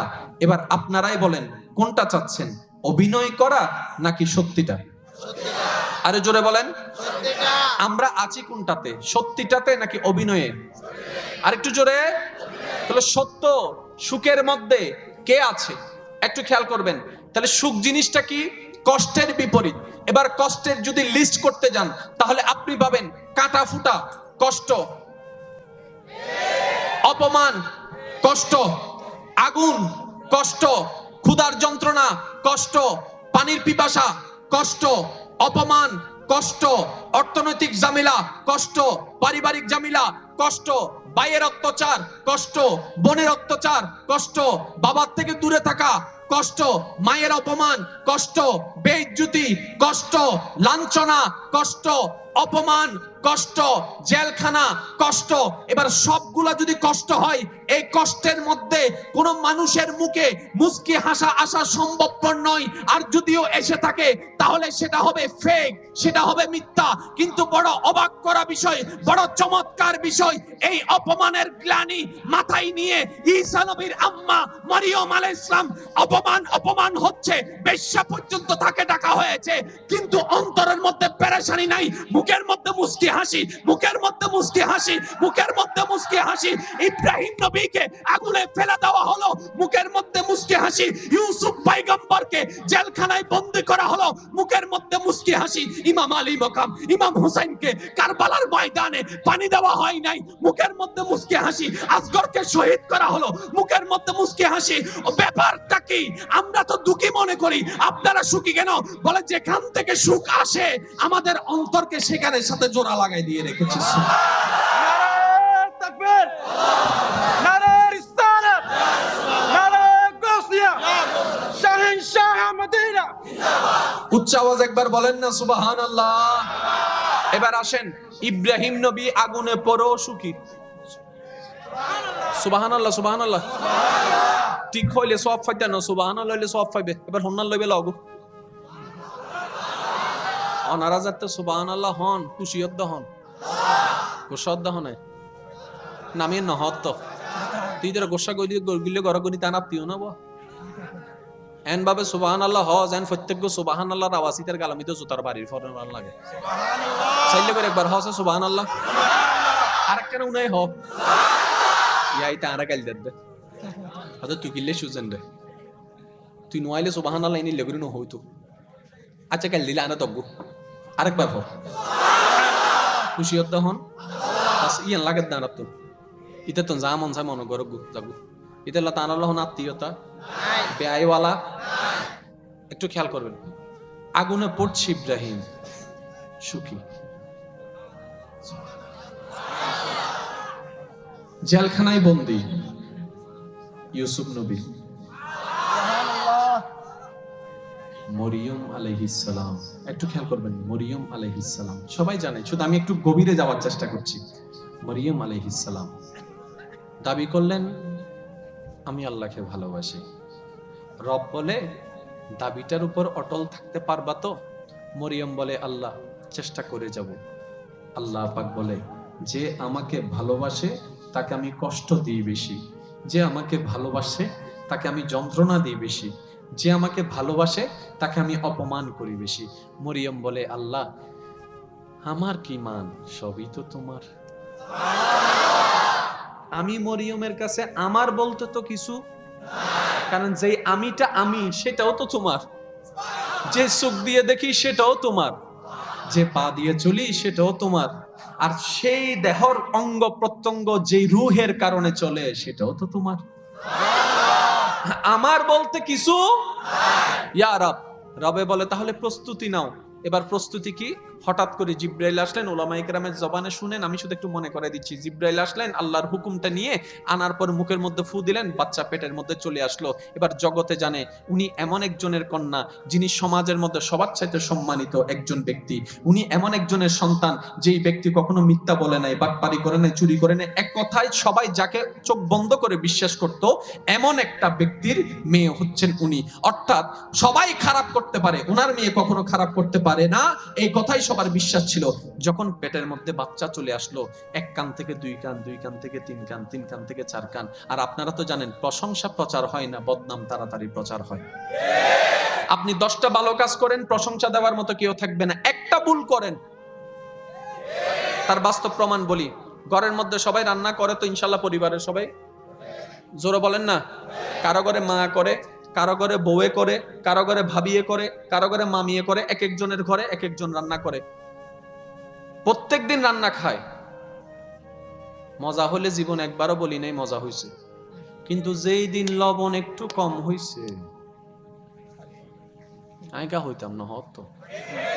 যেই দিন লবণ একটু কম হইছে মনি এন্ড হন্ডে তাহেদে। আর যদি লবণ একটু বেশি হয় তাহলে তো আরো খাইছে। আর যদি চুল পাইছে, এতদিন যে রান্না মজা হয়েছে এটার কোনো ক্রেডিট নাই, এটার কোনো বাবা নাই। কিন্তু যেই দিন একটু 19-20 হয়েছে বদনামের কোনো অভাব। মনে রাখবেন ভাইয়েরা, যদি জীবনে সাকসেস করতে চান, দুনিয়াতে এবং পরকালে যদি সফলতা পেতে চান, যতগুলা মাধ্যম আছে তার মধ্যে একটা মাধ্যম মনে রাখবেন, বদনাম হবে নিজের, অন্যের হবে শুধু প্রশংসা। আর একটু জোরে বলেন না সুবহানাল্লাহ। যদি লাইফে সাকসেস করতে চান, যে তুই একজন, আমাকে তো সবাই মহব্বত করে না, দুই একজন যারা করেন আর কি, তাদের উপর আমার একটা আবদার করার অধিকার। যুবক ভাইরা বলে না কেন, আপনাদের উপর আমার একটা অধিকার আছে না নাই? ওই অধিকারের উপর বলছি, বদনাম হবে নিজের, অন্যের হবে প্রশংসা। দোষ খুঁজবেন সবসময় নিজের, অন্যের দোষগুলোকে সবসময় গোপন করে রাখবেন। আপনার আল্লাহ যে আপনাকে কত সম্মানিত করবেন আপনি কল্পনাও করতে পারবেন না। শুধু পেতে থাকবেন আর ভাবতে থাকবেন কি এমন করলাম যে এটা আসছে, কি এমন করলাম যে এটা পাচ্ছি। তখন আপনার মন বলবে তুমি আল্লাহর সৃষ্টির অন্তরে আনন্দ দিয়েছো, আল্লাহ তোমার অন্তরে আনন্দ দেওয়ার ব্যবস্থা করে দিয়েছে। সেজন্য আমি প্রায় মাহফিলে বলি, আল্লাহর দরবারে কমতি বলে কোনো শব্দ নেই, কিন্তু আমরা নিতে জানি না, চাইতে জানি না। আরেকটু জোরে বলেন ঠিক কিনা, আরেকটু জোরে বলেন ঠিক কিনা। এবার মরিয়ম আলাইহিস সালামের কথাটা একটু খেয়াল করবেন ভাইয়েরা। রব্বে কারীম এবার ওনাকে এমন একটা পরীক্ষায় ফেলে দিলেন, না বলতে পারে না সইতে পারে। একটু খেয়াল করেন, না বলতে পারে না সইতে পারে। এবার এই কাজের জন্য কি উনি অপমানিত নাকি ওনার বাবাও? কথা বলেন না। তাহলে আল্লাহ ওনাকে দিয়ে ওনার বাবাকেও পরীক্ষা করছেন। এটা আপনার জীবনও হতে পারে। নবী রাসূলের জীবনী আমাদের জন্য শিক্ষা। একটু পরে আসছে ইনশাআল্লাহ এই জিনিসটা বুঝতে পারবেন। আপনার কি বিরক্ত হচ্ছেন? চিন্তা করেন আমি আধা ঘন্টার ভিতর শেষ করে দিব। বজন ঘুমাই তো ফাল্লার হদুনুর গড় তো মিস কল দেয় ফাল্লার। আল্লাহ আমাদের সবাইকে বোঝার তৌফিক দান করুন। আজকে আমি বলবো কম, আপনাদেরকে একটু বলতে হবে বেশি, ঠিক আছে তো? মরিয়ম আলাইহিস সালামকে আল্লাহ দান করলেন। এবার মরিয়ম ভাবতে লাগলেন আমার তো স্বামী, যেহেতু আল্লাহ দিয়েছেন নিশ্চয়ই এই সন্তানটা কোনো বাটপার হবে না। যেটা আসছে সেটা এতটুকু নিশ্চিত বাটপার হবে না, জাহান্নামী হবে না, কিছু তো একটা নিয়ামত দিয়েছেন। এবার আসেন বাবা অপমানিত, মা অপমানিত, বংশ অপমানিত, সমাজের চোখে নষ্ট হয়ে গেল তাদের ইজ্জত, সবাই ধিক্কার দেওয়া লাগলো, এ করতে লাগলো, সে করতে লাগলো। ওনার আব্বা, কার আব্বা? মরিয়ম আলাইহিস সালামের আব্বা। মরিয়ম আলাইহিস সালামের আব্বা একবারও এসে মেয়েকে জিজ্ঞেস করে নাই তোর পেটে কার বাচ্চা, জিজ্ঞেস করে নাই কোত্থেকে আসলো। ও মরিয়মের আব্বা, মেয়েকে তো শাসন করেন। উনি বলে আমার মেয়ে হয়েছে পরে, আমার রবের বান্দি হয়েছে আগে, রবের যা মন চাই তা করুক, আমার কোনো আপত্তি নেই। আল্লাহু আকবার। খেয়াল করেন, এবার মরিয়ম আলাইহিস সালামের উপর যা তা, যেগুলা শোনারও যোগ্যতা নাই, নেওয়ারও যোগ্যতা নাই, এমন এমন অপবাদ, এমন এমন অপবাদ। দেখেন, অপমানিত ব্যক্তি অপমান হলে তেমন গায়ে লাগে না, কিন্তু সম্মানিত ব্যক্তি সামান্য অপমানেরও অনেক বড় একটা বিষয় করে ফেলে। কারণ মানবের জীবনে সবচাইতে দামি সম্পদের নাম হচ্ছে ইজ্জত। ঠিক না হতা? সবচাইতে দামি সম্পদের নাম 10 লাখ টাকার খানা করলেন, ইজ্জত নাই, পেট ভরবে না, মনও জ্বলবে না, কিন্তু কিচ্ছু নাই, শাক দিয়ে দিচ্ছে, আপনাকে রেসপেক্ট দিয়েছে, এই শাকেই আপনার মধ্যে সব চলে আসবে। ইজ্জত হচ্ছে বড় জিনিস মানবের জীবনে, ইজ্জতের চাইতে দাম আর কিছু। এবার একটু কল্পনা করেন, মরিয়ম আলাইহিস সালামের উপর যা তা এমন অত্যাচার, এমন অপবাদ, এমন অপমান আসা শুরু করলো, ওই স্থানে যদি আমরা থাকতাম, নির্ঘাত সুইসাইড, নির্ঘাত বিষ খাইয়ে ফেলতাম, নির্ঘাত ফাঁসি দিয়ে দিতাম। কারণ আমাদের ধৈর্যের লেভেল সে পর্যন্ত যায় না। মরিয়ম আলাইহিস সালাম গাছতলায় এক কোণার মধ্যে বসে আছে, আর মনে মনকে বুঝ দিচ্ছে আল্লাহ যা করে ভালোর জন্য করে, আল্লাহ যা করে ভালোর জন্য করে, আল্লাহ যা করে ভালোর জন্য করে। এই শয়তান যেটা 2022 সালে, সেটা তখনও ছিল। এবার শয়তান এসে ওনাকে কান পরা দিচ্ছে, মরিয়ম তোর কারণে তো তোর বাবা অপমান হচ্ছে, তোমার কারণে তো তোমার বাবার অপমান, তোমার কারণে বংশের অপমান, এতদিনের এত বছরের যে সম্মান সব তো নষ্ট হয়ে যাচ্ছে, সবাই তো সি করছে, তোমার মতো মেয়ে তো থাকার চাইতে না থাকাও ভালো, হাজার কথা শুনাই দিচ্ছে। এবার মরিয়মের মনের মধ্যে শয়তান ঢুকাই দিচ্ছে, তুমি বেঁচে থেকে আল্লাহ কি, তোমার কারণে তো সম্মান সব চলে গেল। কিন্তু মরিয়ম আলাইহিস সালাম বলে, শয়তান তুমি যে এসে আমাকে রবের দূর থেকে রব থেকে দূরে সরাই নেওয়ার চেষ্টা করছো, আমি বুঝতে পারছি। আস্তাগফিরুল্লাহ রাব্বি মিন কুল্লি যামবি ওয়া আতুবু ইলাইহি লা হাওলা ওয়ালা কুওয়াতা ইল্লা বিল্লাহিল আলিয়্যিল আযীম। পড়তে আছে আউযু বিল্লাহি মিনাশ শাইতানির রাজিম, আর মনকে বুঝতে আছে রব যা করে ভালোর জন্য করে, রব যা করে ভালোর জন্য করে। সকাল যাচ্ছে, দুপুর যাচ্ছে, বিকাল যাচ্ছে, can you imagine that?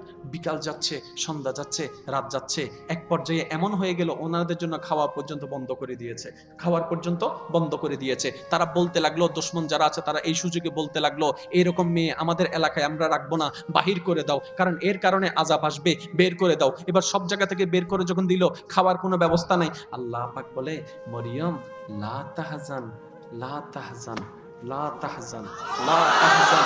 Mariam তুমি চিন্তা করিও না, আমার কারণে যদি অপমানিত হও, আমার কারণে যদি খাবার বন্ধ হয়, আমি আল্লাহ আছি তো, তোমার টেনশন কি, তোমার টেনশন কি। এবার ওলামায়ে কেরামের জবান আপনারা শুনছেন, এটা এখন বললে আপনাদের মনে হবে এমন কিছু ফল ওনার ঘরে পাওয়া গেছে যেটার মৌসুম ছিল না, যেটার মৌসুম ছিল না, যেটার সময় ছিল না, এমন কিছু ফল ওনার ঘরে আছে। এবার বাবা এসে দেখে বলে, মা এই খাবার কোত্থেকে? তখন উনি বলল, যার কারণে অপমানের মালা আজকে আমার গলায়, উনিই পাঠিয়েছে। এবার পুরো বিষয়টা দেখেন, অপমানও ঘরের, হাবারও ইন্দি অপমানও করেন নি, ইন্দি হাবারও ইন্দু তেরা হদ দে গাইল দে শুনো মাথা কা ইন্দু তেরা হদ দে গাইল দে ইন্দু হদ হ এতাল্লাই আল্লাহর মামলা বুঝা বড় দায়, যে বুঝিত পারে জীবনের থেকে তাইতারে। হ্যাঁ তো নু বুঝিয়ে দূর দি এনে দূর দিয়ে তাহলে দিন শেষে যাইরা হইতে আমার কি পাইলাম দে। আগে বুঝুন, লাইফটাকে একটু বুঝুন।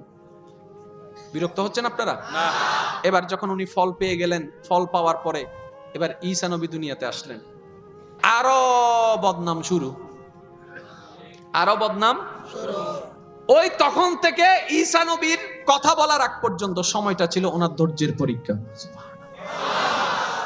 একদিন, 2 দিন, 3 দিন, 4 দিন, 5 দিন, যতদিন আল্লাহ চেয়েছেন, গভীর মনোযোগ। যেই দিন মরিয়মের ধৈর্যটা রবের দরবারে পছন্দ হয়ে গিয়েছে, এবার টানা আসতে লাগলো, অপমান অপবাদ আসতে লাগলো, রব বলে মরিয়ম আজকে তোমার উত্তর দেওয়ার দরকার নেই। কেউ প্রশ্ন করতে আসলে আঙ্গুলটা বাচ্চার দিকে করে দিও, বাচ্চার দিকে করে দিও, সুবহানাল্লাহ, বাচ্চার দিকে করে দিও। ইয়া মারিয়াম, যখন সবাই আসলো প্রশ্ন করলো, মরিয়ম বলে আমি কোনো উত্তর দিব না, বাচ্চার দিকে আঙ্গুল করে দিল। প্রশ্নকারী প্রশ্ন করে বাচ্চাই কি উত্তর দিবে, বাচ্চার দিকে আঙ্গুল করো কেন? এবার বাচ্চা, কোলের বাচ্চা ঈসা পয়গম্বর উত্তর দিয়ে বসলো, আরে আমাকে জারস মনে করিও না, আমি রবের পক্ষ থেকে আসা তোমাদের নবী। কিন্তু আগে ধৈর্য ধরাইছে, তারপরে গিফট। আর একটু জোরে, আগে ধৈর্য তারপরে গিফট। ধৈর্যের আগে কষ্ট, ধৈর্যের আগে, তাহলে কষ্টের সাথে ধৈর্য, ধৈর্যের পরে গিফট। কথা বলেন না রে ভাই, আর একটু জোরে বলে। এই জিনিসটা যদি আমরা জীবনে বুঝতে পারি, জীবন অর্ধেক সফল। না সুবহানাল্লাহ এবার আয়দন গরজে হইল না, এটা হইলো গুণবোধন ভাই। এবার আসেন ইউসুফ আলাইহিস সালাম, আমি বিষয়ের দিকে যাব কিন্তু বিষয়টার আগে জায়গাটা রেডি করতে হবে। তো ইউসুফ আলাইহিস সালাম দুশমনী কে করছে? দূরের ভাই না হাসর ভাই? তাহলে আপনার জীবনে যদি মনে রাখবেন এই কথাটা, কখনো যদি আপনার আমাদের জীবনে যদি পরিবারের পক্ষ থেকে কষ্ট আসে, তখন হযরত ইউসুফ আলাইহিস সালামের সেই জীবনীটা আমাদের জন্য হবে শ্রেষ্ঠ অনুপ্রেরণা। যখন দেখব ঈমান নিয়ে আমাদের উপর বারবার অত্যাচার করা হচ্ছে, ইব্রাহিম আলাইহিস সালামের জীবনী হবে আমাদের জন্য একটা সাহস। যখন শারীরিক কষ্ট, রোগ ব্যাধি যখন আমাদের ঈমানের পরীক্ষা হবে, তখন আইয়ুব নবীর জীবনী হবে আমাদের জন্য সাহস। আর একটু জোরে। চতুর্দিক থেকে যখন দুর্ভিক্ষতা আসবে, অর্থনৈতিক কষ্ট, এদিকের কষ্ট সেদিকের কষ্ট, নূহ আলাইহিস সালামের জীবনী হবে আমাদের জন্য একটা বেঁচে থাকার সাহস। আর সর্বোপরি জীবনের জন্য সাকসেস হওয়ার জন্য নবী রাহমাতুল লিল আলামিনের জীবনী হচ্ছে আমাদের সর্বশ্রেষ্ঠ অনুপ্রেরণা। বলেন সুবহানাল্লাহ। একটু ভাবেন না, আমরাও আল্লাহর বান্দা, এটা মনে রাখবেন, আমরাও আল্লাহর বান্দা, নবী রাসূল আল্লাহর বান্দা। আমরাও আল্লাহর বান্দা, নবী রাসূল আল্লাহর বান্দা, কিন্তু পার্থক্য আছে। আমরা আল্লাহর বান্দা, নবী রাসূল আল্লাহর খাস বান্দা। আমরা হচ্ছি অনলি বান্দা, ওনারা হচ্ছে স্পেশাল বান্দা। তাহলে আমাদের চাইতে ওনাদের দাম অনেক, আমাদের চাইতে ওনাদের মর্যাদা অনেক। তা আমরা জানি যার সম্মান বেশি সে পায়ও বেশি, যার সম্মান বেশি তার সুখও বেশি। কিন্তু নবী রাসূলের জীবনী দেখেন, কষ্ট আর কষ্ট, কষ্ট আর কষ্ট, কষ্ট আর কষ্ট, কষ্ট আর কষ্ট, কষ্ট। ওমা, আমাদের তুলনায় ওনাদের কষ্ট অনেক গুণ বেশি। আমাদের জীবনে কষ্ট আছে, কিন্তু এখনো আইয়ুব নবীর মতো কষ্ট আসছে? জোরে বলেন না। আমাদের জীবনে কষ্ট আছে, কিন্তু হযরত মরিয়ম আলাইহিস সালামের মতো এখনো পর্যন্ত সেই কষ্টের শিকার হয়েছি? তাহলে ওনারাও বান্দা, আমরাও বান্দা। মনে রাখবেন ভাইরা, এই কথা মনের মধ্যে বসায় রাখবেন। নবী রাহমাতুল লিল আলামিন বলে, আল্লাহ যাকে ভালোবাসেন, আল্লাহ যে বান্দার কল্যাণ আশা করেন, ওই বান্দার জীবনে বিপদ এমন ভাবে আসে যেন পাহাড় থেকে একটা পাথরখণ্ড নিচের দিকে নামতে থাকে। পাথর থেকে উপরে, পাহাড় থেকে যখন পাথরখণ্ড ধাক্কা দিয়ে ফেলে দেওয়া হয়, যত দ্রুত বিপদ নেমে আসে, তত দ্রুত মানবের জীবনে কষ্ট নেমে আসবে। আল্লাহ যাকে ভালোবাসবে। কিন্তু এখানে আমাদের জন্য একটা প্লাস পয়েন্ট আছে, কি জানেন? মুমিন বান্দাদের জন্য কষ্টটাও বড় নিয়ামত। কিভাবে? এই কষ্টটা হয়তো ওনার জীবনে গুনাহ মাফ করাবে, আর না হয় ওনার সম্মান মর্যাদাকে বাড়াই দিবে। তো যেটাই হোক, দুটোটাই কিন্তু মুমিন বান্দার লাভ। সফলতা চায় সবাই, ব্যর্থতা গলায়, সুখ খুঁজি সবাই, দুঃখের সাগরে সবার বিরাজ। কি ব্যাপার ভাই, কেন কেউ সুখী হতে পারছে না? ডানে তাকালাম সবাই বলে অসুখী, বামে তাকালাম সবাই বলে দুঃখী, সামনের মানুষ দুঃখী, পিছনের মানুষ দুঃখী, সবাই শুধু সুখে থাকার মিথ্যা হাসি দিয়ে যাচ্ছে, সুখে থাকার অভিনয় করে যাচ্ছে। কিন্তু অন দ্য দ্বীপে যদি চোখ দিয়ে দেখা হয়, একজন মানুষও সুখী নাই। তাহলে সুখ জিনিসটা কি? কষ্টের বিপরীত। এবার কষ্টের যদি লিস্ট করতে যান তাহলে আপনি পাবেন কাটা ফুটা কষ্ট, অপমান কষ্ট, আগুন কষ্ট, ক্ষুধার যন্ত্রণা কষ্ট, পানির পিপাসা কষ্ট, অপমান কষ্ট, অর্থনৈতিক ঝামেলা কষ্ট, পারিবারিক ঝামেলা কষ্ট, ভাইয়ের অত্যাচার কষ্ট, বোনের অত্যাচার কষ্ট, বাবার থেকে দূরে থাকা কষ্ট, মায়ের অপমান কষ্ট, বেইজ্জতি কষ্ট, লাঞ্ছনা কষ্ট, অপমান কষ্ট, জেলখানা কষ্ট। এবার সবগুলা যদি কষ্ট হয়, এই কষ্টের মধ্যে কোন মানুষের মুখে মুস্কি হাসা আসা সম্ভবপর নয়। আর যদিও এসে থাকে তাহলে সেটা হবে ফেক, সেটা হবে মিথ্যা। কিন্তু বড় অবাক করা বিষয়, বড় চমৎকার বিষয়, এই অপমানের গ্লানি মাথায় নিয়ে ঈসা নবীর আম্মা মারিয়ম আলাইহিস সালাম অপমান হচ্ছে, বেশ্যা পর্যন্ত তাকে ডাকা হয়েছে, কিন্তু অন্তরের মধ্যে পেরেশানি নাই। মুখের মধ্যে মুস্কি হাসি, মুখের মধ্যে মুস্কি হাসি, মুখের মধ্যে মুস্কি হাসি। ইব্রাহিম নবীকে আগুনে ফেলে দেওয়া হলো, মুখের মধ্যে মুস্কি হাসি। ইউসুফ পয়গম্বরকে জেলখানায় বন্দী করা হলো, মুখের মধ্যে মুস্কি হাসি। ইমাম আলী মাকাম ইমাম হুসাইনকে কারবালার ময়দানে পানি দেওয়া হয় নাই, মুখের মধ্যে মুস্কি হাসি। আসগরকে শহীদ করা হলো, মুখের মধ্যে মুস্কি হাসি। ব্যাপারটা কি? আমরা তো দুঃখী মনে করি, আপনারা সুখী কেন? বলে যেখান থেকে সুখ আসে আমাদের অন্তরকে সেখানে সাথে জোড়া লাগাই দিয়ে রেখেছে। সম্মানিত উপস্থিতি, রাত যত গভীর হয় প্রেমের মজা তত গাঢ় হয়। বুঝে বুঝে বলতে হবে সুবহানাল্লাহ। সাইডে কোনো আওয়াজ করেন না, কথা বলতে গেলে একটু ইশারায় বলবো। রাত যত গভীরে যায় প্রেমের মজবুত সম্পর্ক তত গভীরে যায়। রাত যত গভীর হয় পৃথিবী তত নিস্তব্ধতা ছেয়ে যায়। চতুর্দিকে সবার চোখে ঘুম নেমে আসে, আশেকের অন্তরে প্রেমের বাতি জ্বলে ওঠে। এই মধ্যরাত অনেকের কাছে এটা অনেক রাত, অনেকের কাছে এটা বিরক্তময় একটি রাত, কিন্তু আল্লাহর দরবারে লক্ষ কোটি শুকরিয়া, আল্লাহ আমাদেরকে জান্নাতের একটা বাগানে বসে থাকার সুযোগ দান করে দিয়েছে। তো সর্বোপরি প্রথমে সবার কাছে বিনয়ের সাথে শ্রদ্ধার সাথে আমার একটি অনুরোধ, মাওলা দয়া করে আমি অদম অযোগ্য গুনেহগারকে দিয়ে যতক্ষণ বলান এই সময়টুকু সবাই মনের কান দিয়ে শোনার চেষ্টা করবেন ইনশাআল্লাহ। আর আমাকে একটু আওয়াজ দিয়ে সহযোগিতা করতে হবে। যারা যারা রাজি আছেন একবার বলেন মারহাবা, আর একটু ছোট করে বলেন মারহাবা। এখানে আসার পরে দেখতে পেলাম একটা বিষয় দিয়েছেন, আরো অনেক আলোচ্য দেখতে বিষয় দিয়েছেন, কমিটি এটা খুব সুন্দর কাজ করেছেন। প্রত্যেকটা কিছু এখানে আমার ওই মুসা ভাইও বসা আছেন, আরো অনেক বিভিন্ন ব্যবসায়ী ভাইয়েরা বসা আছে। আমি আগে কিছু প্রশ্ন করে আপনার উত্তর দিবেন। টাকা থাকলে কি ব্যবসা হয়? সার্টিফিকেট থাকলে কি জ্ঞানী হয়?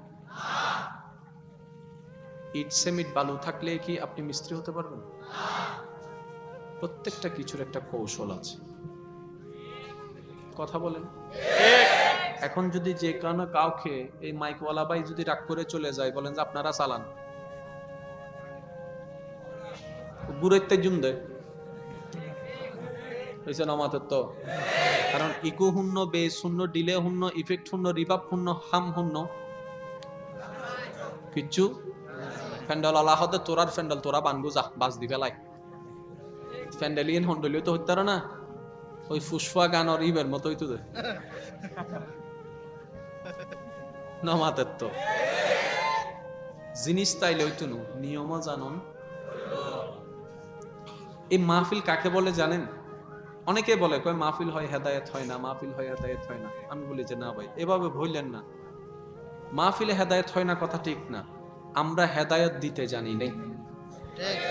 ব্যর্থতা আমাদের, ব্যর্থতা কমিটির। মনে রাখবেন, যে কমিটি নিয়ত করবে লিল্লাহে, ওয়াল্লাহ লিল্লাহে নিয়ত করবে, ওই মাহফিলের সার্থকতা আসবেই আসবেই আসবেই। এই মাহফিল শুরু হয়েছে কয়টায়? মাগরিবের পরে। কিসের মাধ্যমে? কোরআন তেলাওয়াতের মাধ্যমে। তারপর কি হয়েছে? নাতে রাসূল। এই মাহফিল সফল। পৃথিবীর বুকে যতগুলা আপনি বিষয় দেখবেন, দুইটা শব্দ খুঁজে পাবেন, হয়তো সফল নয়তো ব্যর্থ। হয়তো সফল নয়তো ব্যর্থ। আপনি যে কোনো পজিশনে যান, যে কোনো ধর্মের মধ্যে যান, মানব জীবনের দুইটাই উত্তর, হয়তো সফল, একটু বলেন, নয়তো সফল নয়তো। সফল মানে কি বুঝি, ব্যর্থ মানে কি বুঝি, একটু পরে আসছি। এবার আগে আমি জানতে চাই, আমরা কি সবাই ব্যর্থ হতে চাই নাকি সফল হতে চাই? কিন্তু এই সফলতার ব্যাখ্যা এক একজনের কাছে এক এক রকম। এই মাহফিলের সফলতা বলতে আমরা কি বুঝি একটু খেয়াল করি। কোরআন তেলাওয়াত দিয়ে শুরু হলো, নাতে রাসূল দিয়ে শুরু হলো, তারপর আলোচনা, আলোচক এসে টাইম টু টাইম আলোচনা করে চলে যাচ্ছে। আমরা যারা বসলাম, শুনলাম, দূর থেকে শুনলাম। সর্বশেষ যদি তাবারুকটা দেওয়া হয় পারফেক্টলি ভাবে, মুনাজাতটা হয়, সফল। এটা কি সফল? আসলে এটা সফলতাই না। এটা সফলতা কখন হয় জানেন? হাজার মানুষের ভিতরে একজন মানুষের অন্তরে যদি এক সেকেন্ডের জন্য এই অনুতাপ আসে, ভুল করেছি, রবকে নারাজ করেছি, আমার আসলেই তওবা করা দরকার, আমার আসলে রবের দিকে ফিরে যাওয়া দরকার, আমার আসলে কাজটা করা উচিত হয়নি, আমার জীবনটা আসলে ভুলের মধ্যে গিয়েছে, জাস্ট একটা সেকেন্ডের জন্য কোন বান্দার অন্তরে যদি এই অনুশোচনার উদ্ভব হয়, জাগ্রত হয়, ওই বান্দার ওই আমলের উসিলায় সমস্ত মাহফিল কবুল হয়ে যায়। সুবহানাল্লাহ। এটা হচ্ছে সফলতা। এটা কি? জোরে বলেন, এটা কি সফল? আমরা এতদিন সফলতা মনে করেছি কি একটা সিস্টেমে। যেমন মাহফিল শুরু হয়েছে, মাঝখানে জ্বর বা বাতাস এসে সব উল্টে ফেলছে, হদুন খুশি হয়েছে কি, হ্যাঁ গজ্জি তো দেখুস না, আল্লাহ দিন না খারাপ তা লুল্লে দিয়ে দে ইনফুর অবান্তর হতানো।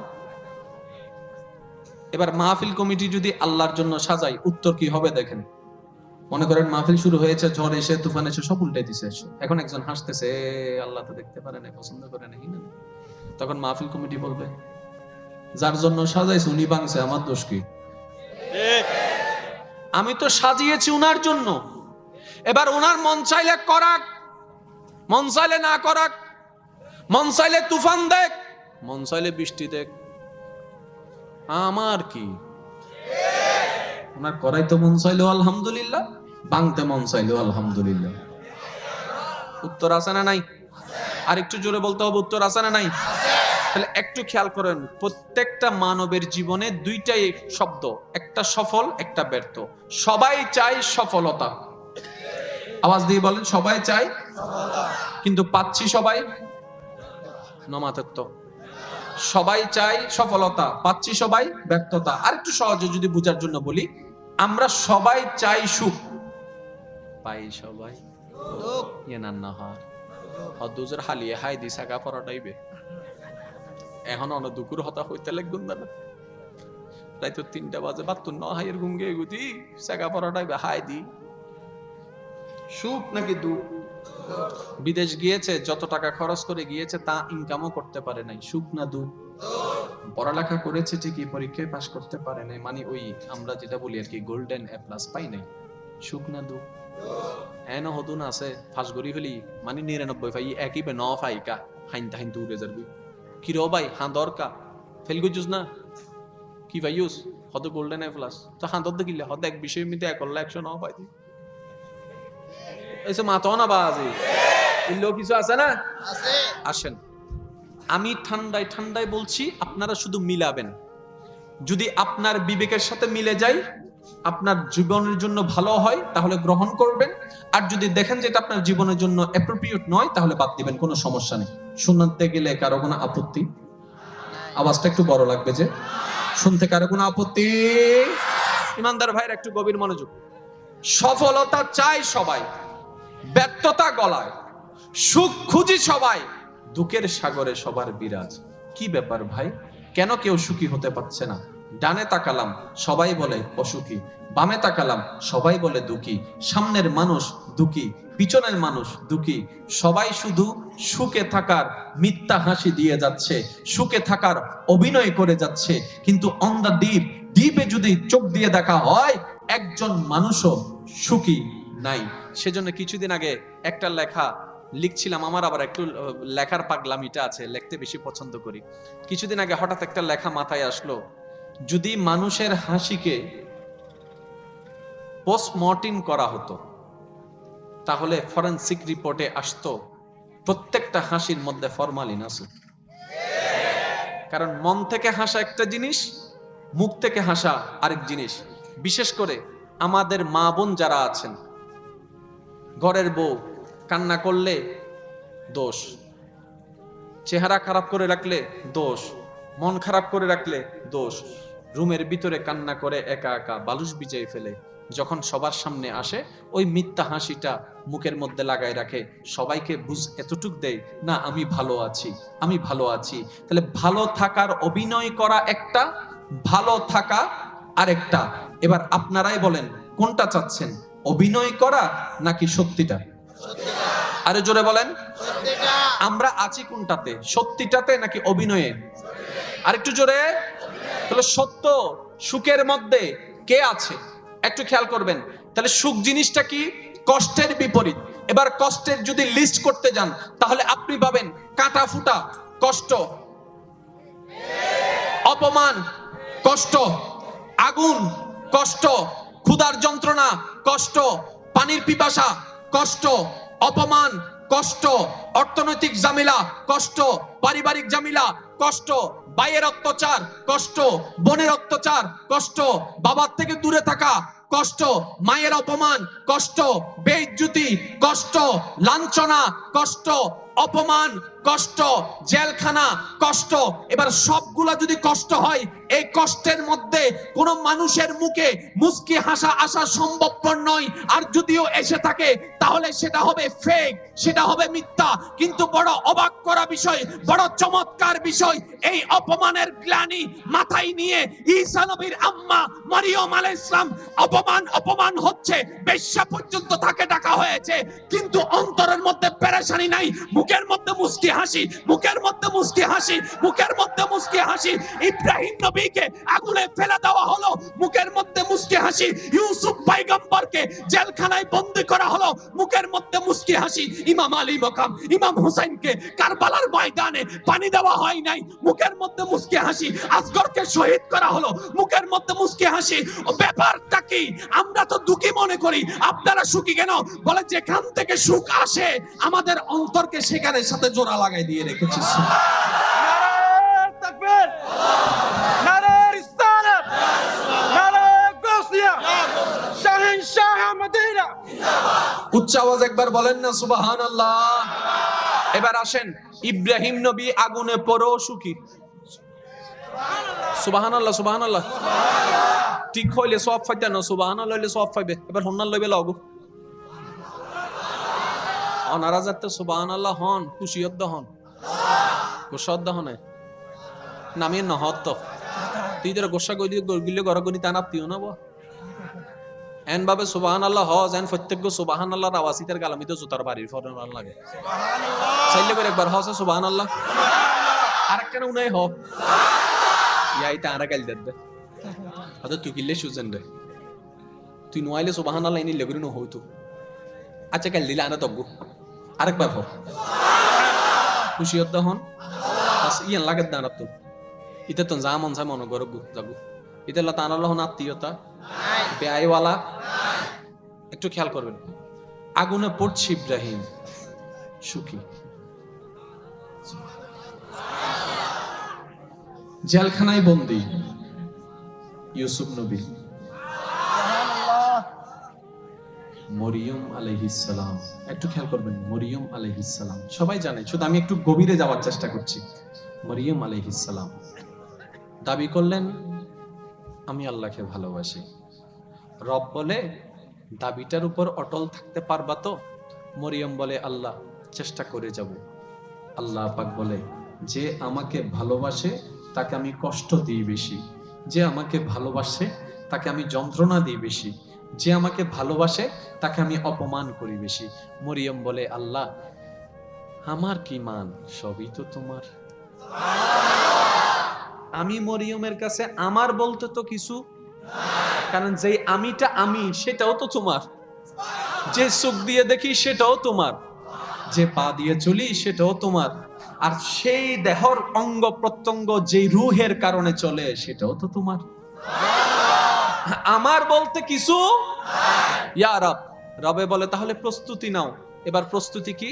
হঠাৎ করে জিব্রাইল আসলেন। ওলামায়ে কেরামের জবানে শুনেন, আমি শুধু একটু মনে করে দিচ্ছি। জিব্রাইল আসলেন, আল্লাহর হুকুমটা নিয়ে আনার পর মুখের মধ্যে ফু দিলেন, বাচ্চা পেটের মধ্যে চলে আসলো। এবার জগতে জানে উনি এমন একজনের কন্যা যিনি সমাজের মধ্যে সবার চাইতে সম্মানিত একজন ব্যক্তি।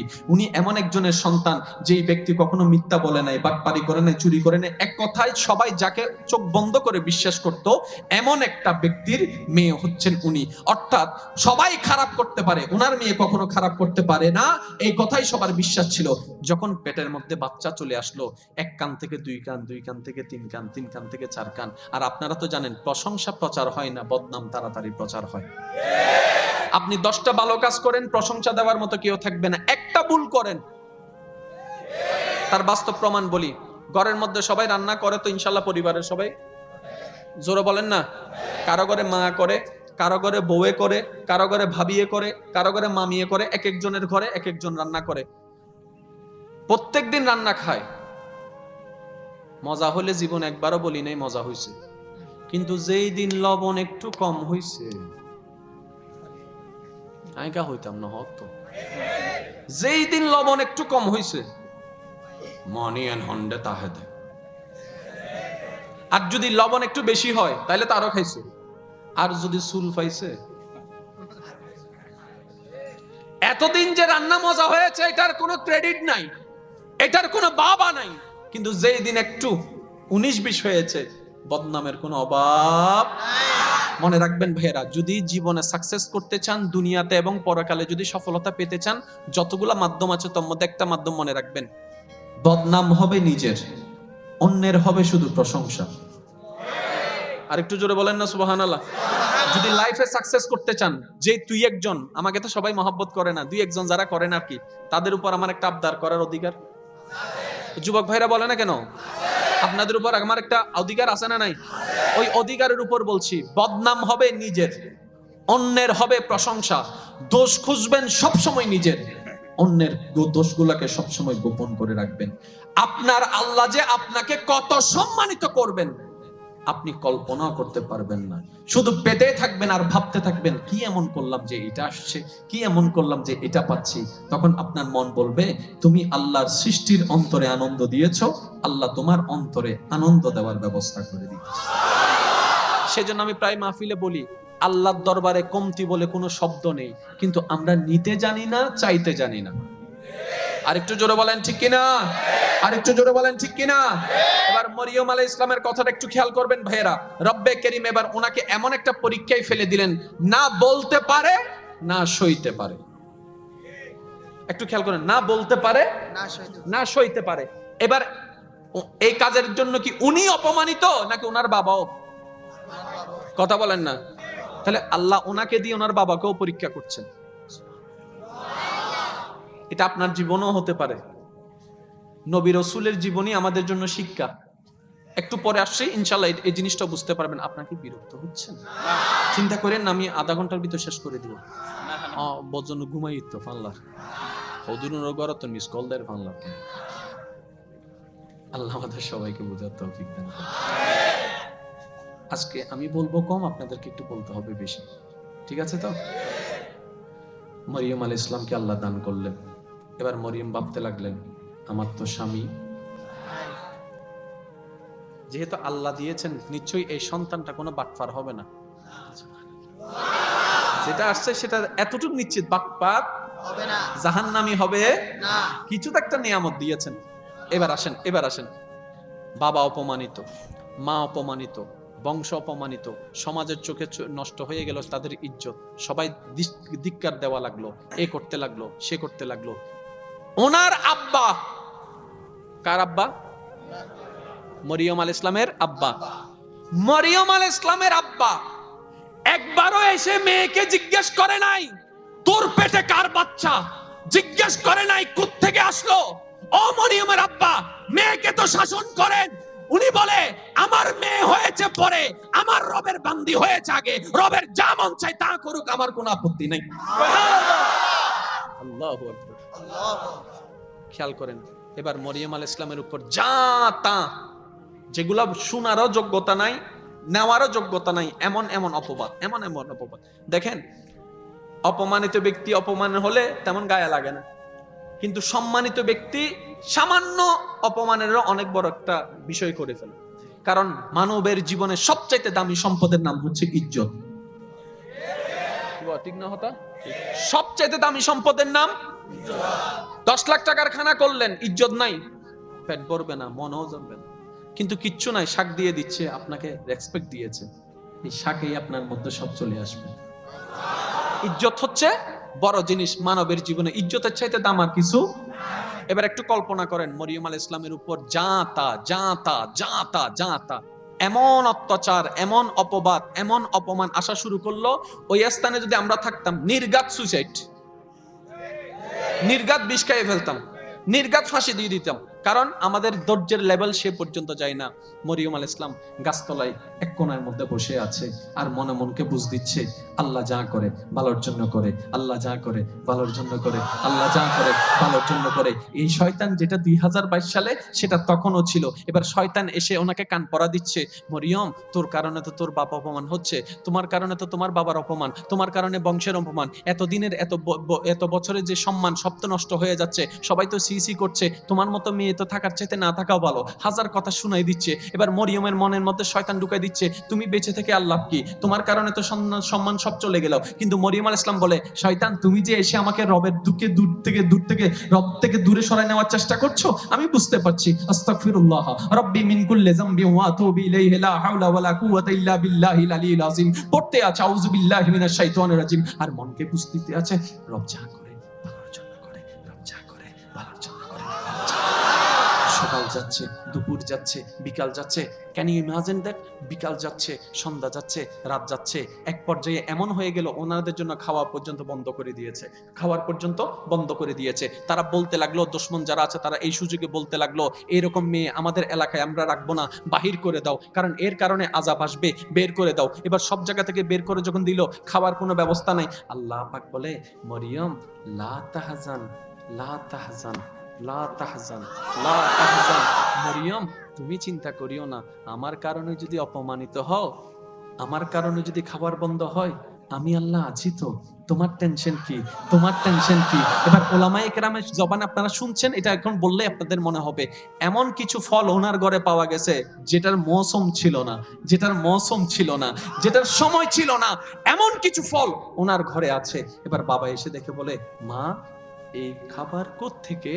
তখন উনি বলল, যার কারণে অপমানের মালা আজকে আমার গলায় উনিই পাঠিয়েছে। এবার পুরো বিষয়টা দেখেন, অপমানগরের খাবারও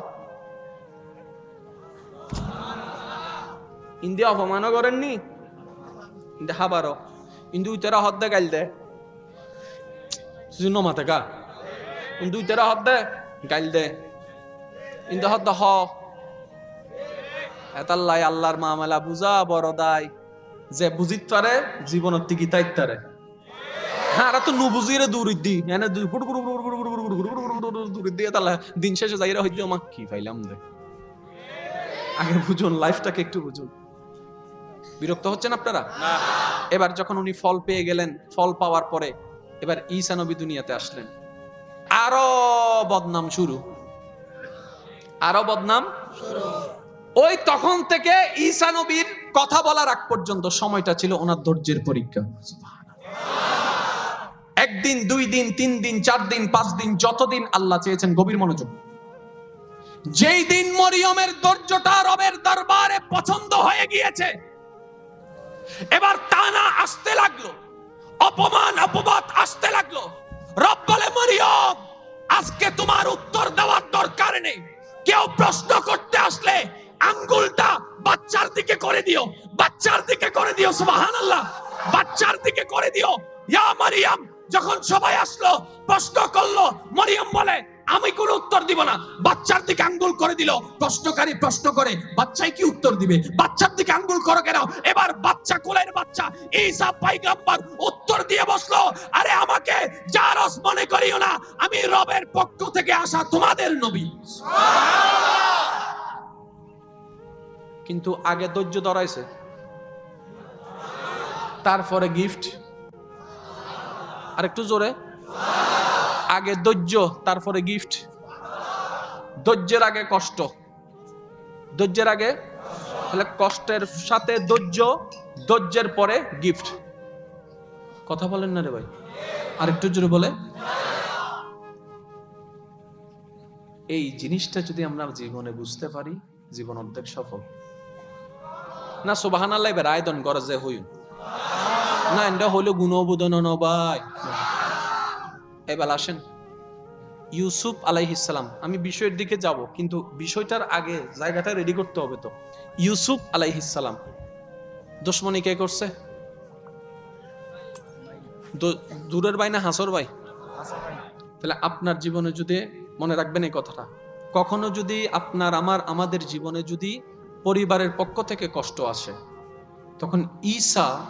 তখন হযরত ইউসুফ আলাইহিস সালামের সেই জীবনীটা আমাদের জন্য হবে শ্রেষ্ঠ অনুপ্রেরণা। যখন দেখব ঈমান নিয়ে আমাদের উপর বারবার অত্যাচার করা হচ্ছে, ইব্রাহিম আলাইহিস সালামের জীবনী হবে আমাদের জন্য একটা সাহস। যখন শারীরিক কষ্ট, রোগ ব্যাধি যখন আমাদের ঈমানের পরীক্ষা হবে, তখন আইয়ুব নবীর জীবনী হবে আমাদের জন্য সাহস। আর একটু জোরে। চতুর্দিক থেকে যখন দুর্ভিক্ষতা আসবে, অর্থনৈতিক কষ্ট, এদিকের কষ্ট সেদিকের কষ্ট, নূহ আলাইহিস সালামের জীবনী হবে আমাদের জন্য একটা বেঁচে থাকার সাহস। আর সর্বোপরি জীবনের জন্য সাকসেস হওয়ার জন্য নবী রাহমাতুল লিল আলামিনের জীবনী হচ্ছে আমাদের সর্বশ্রেষ্ঠ অনুপ্রেরণা। বলেন সুবহানাল্লাহ। একটু ভাবেন না, আমরাও আল্লাহর বান্দা, এটা মনে রাখবেন, আমরাও আল্লাহর বান্দা, নবী রাসূল আল্লাহর বান্দা। আমরাও আল্লাহর বান্দা, নবী রাসূল আল্লাহর বান্দা, কিন্তু পার্থক্য আছে। আমরা আল্লাহর বান্দা, নবী রাসূল আল্লাহর খাস বান্দা। আমরা হচ্ছি অনলি বান্দা, ওনারা হচ্ছে স্পেশাল বান্দা। তাহলে আমাদের চাইতে ওনাদের দাম অনেক, আমাদের চাইতে ওনাদের মর্যাদা অনেক। তা আমরা জানি যার সম্মান বেশি সে পায়ও বেশি, যার সম্মান বেশি তার সুখও বেশি। কিন্তু নবী রাসূলের জীবনী দেখেন, কষ্ট আর কষ্ট, কষ্ট আর কষ্ট, কষ্ট আর কষ্ট, কষ্ট আর কষ্ট, কষ্ট। আমাদের তুলনায় ওনাদের কষ্ট অনেক গুণ বেশি। আমাদের জীবনে কষ্ট আছে, কিন্তু এখনো আইয়ুব নবীর মতো কষ্ট আসছে? জোরে বলেন না। আমাদের জীবনে কষ্ট আছে, কিন্তু হযরত মরিয়ম আলাইহিস সালামের মতো এখনো পর্যন্ত সেই কষ্টের শিকার হয়েছি? তাহলে ওনারাও বান্দা, আমরাও বান্দা। মনে রাখবেন ভাইরা, এই কথা মনের মধ্যে বসায় রাখবেন। নবী রাহমাতুল লিল আলামিন বলে, আল্লাহ যাকে ভালোবাসেন, আল্লাহ যে বান্দার কল্যাণ আশা করেন, ওই বান্দার জীবনে বিপদ এমন ভাবে আসে যেন পাহাড় থেকে একটা পাথরখণ্ড নিচের দিকে নামতে থাকে। পাথর থেকে উপরে, পাহাড় থেকে যখন পাথরখণ্ড ধাক্কা দিয়ে ফেলে দেওয়া হয়, যত দ্রুত বিপদ নেমে আসে, তত দ্রুত মানবের জীবনে কষ্ট নেমে আসবে। আল্লাহ যাকে ভালোবাসবে। কিন্তু এখানে আমাদের জন্য একটা প্লাস পয়েন্ট আছে, কি জানেন? মুমিন বান্দাদের জন্য কষ্টটাও বড় নিয়ামত। কিভাবে? এই কষ্টটা হয়তো ওনার জীবনে গুনাহ মাফ করাবে, আর না হয় ওনার সম্মান মর্যাদাকে বাড়াই দিবে। তো যেটাই হোক, দুটোটাই কিন্তু মুমিন বান্দার লাভ।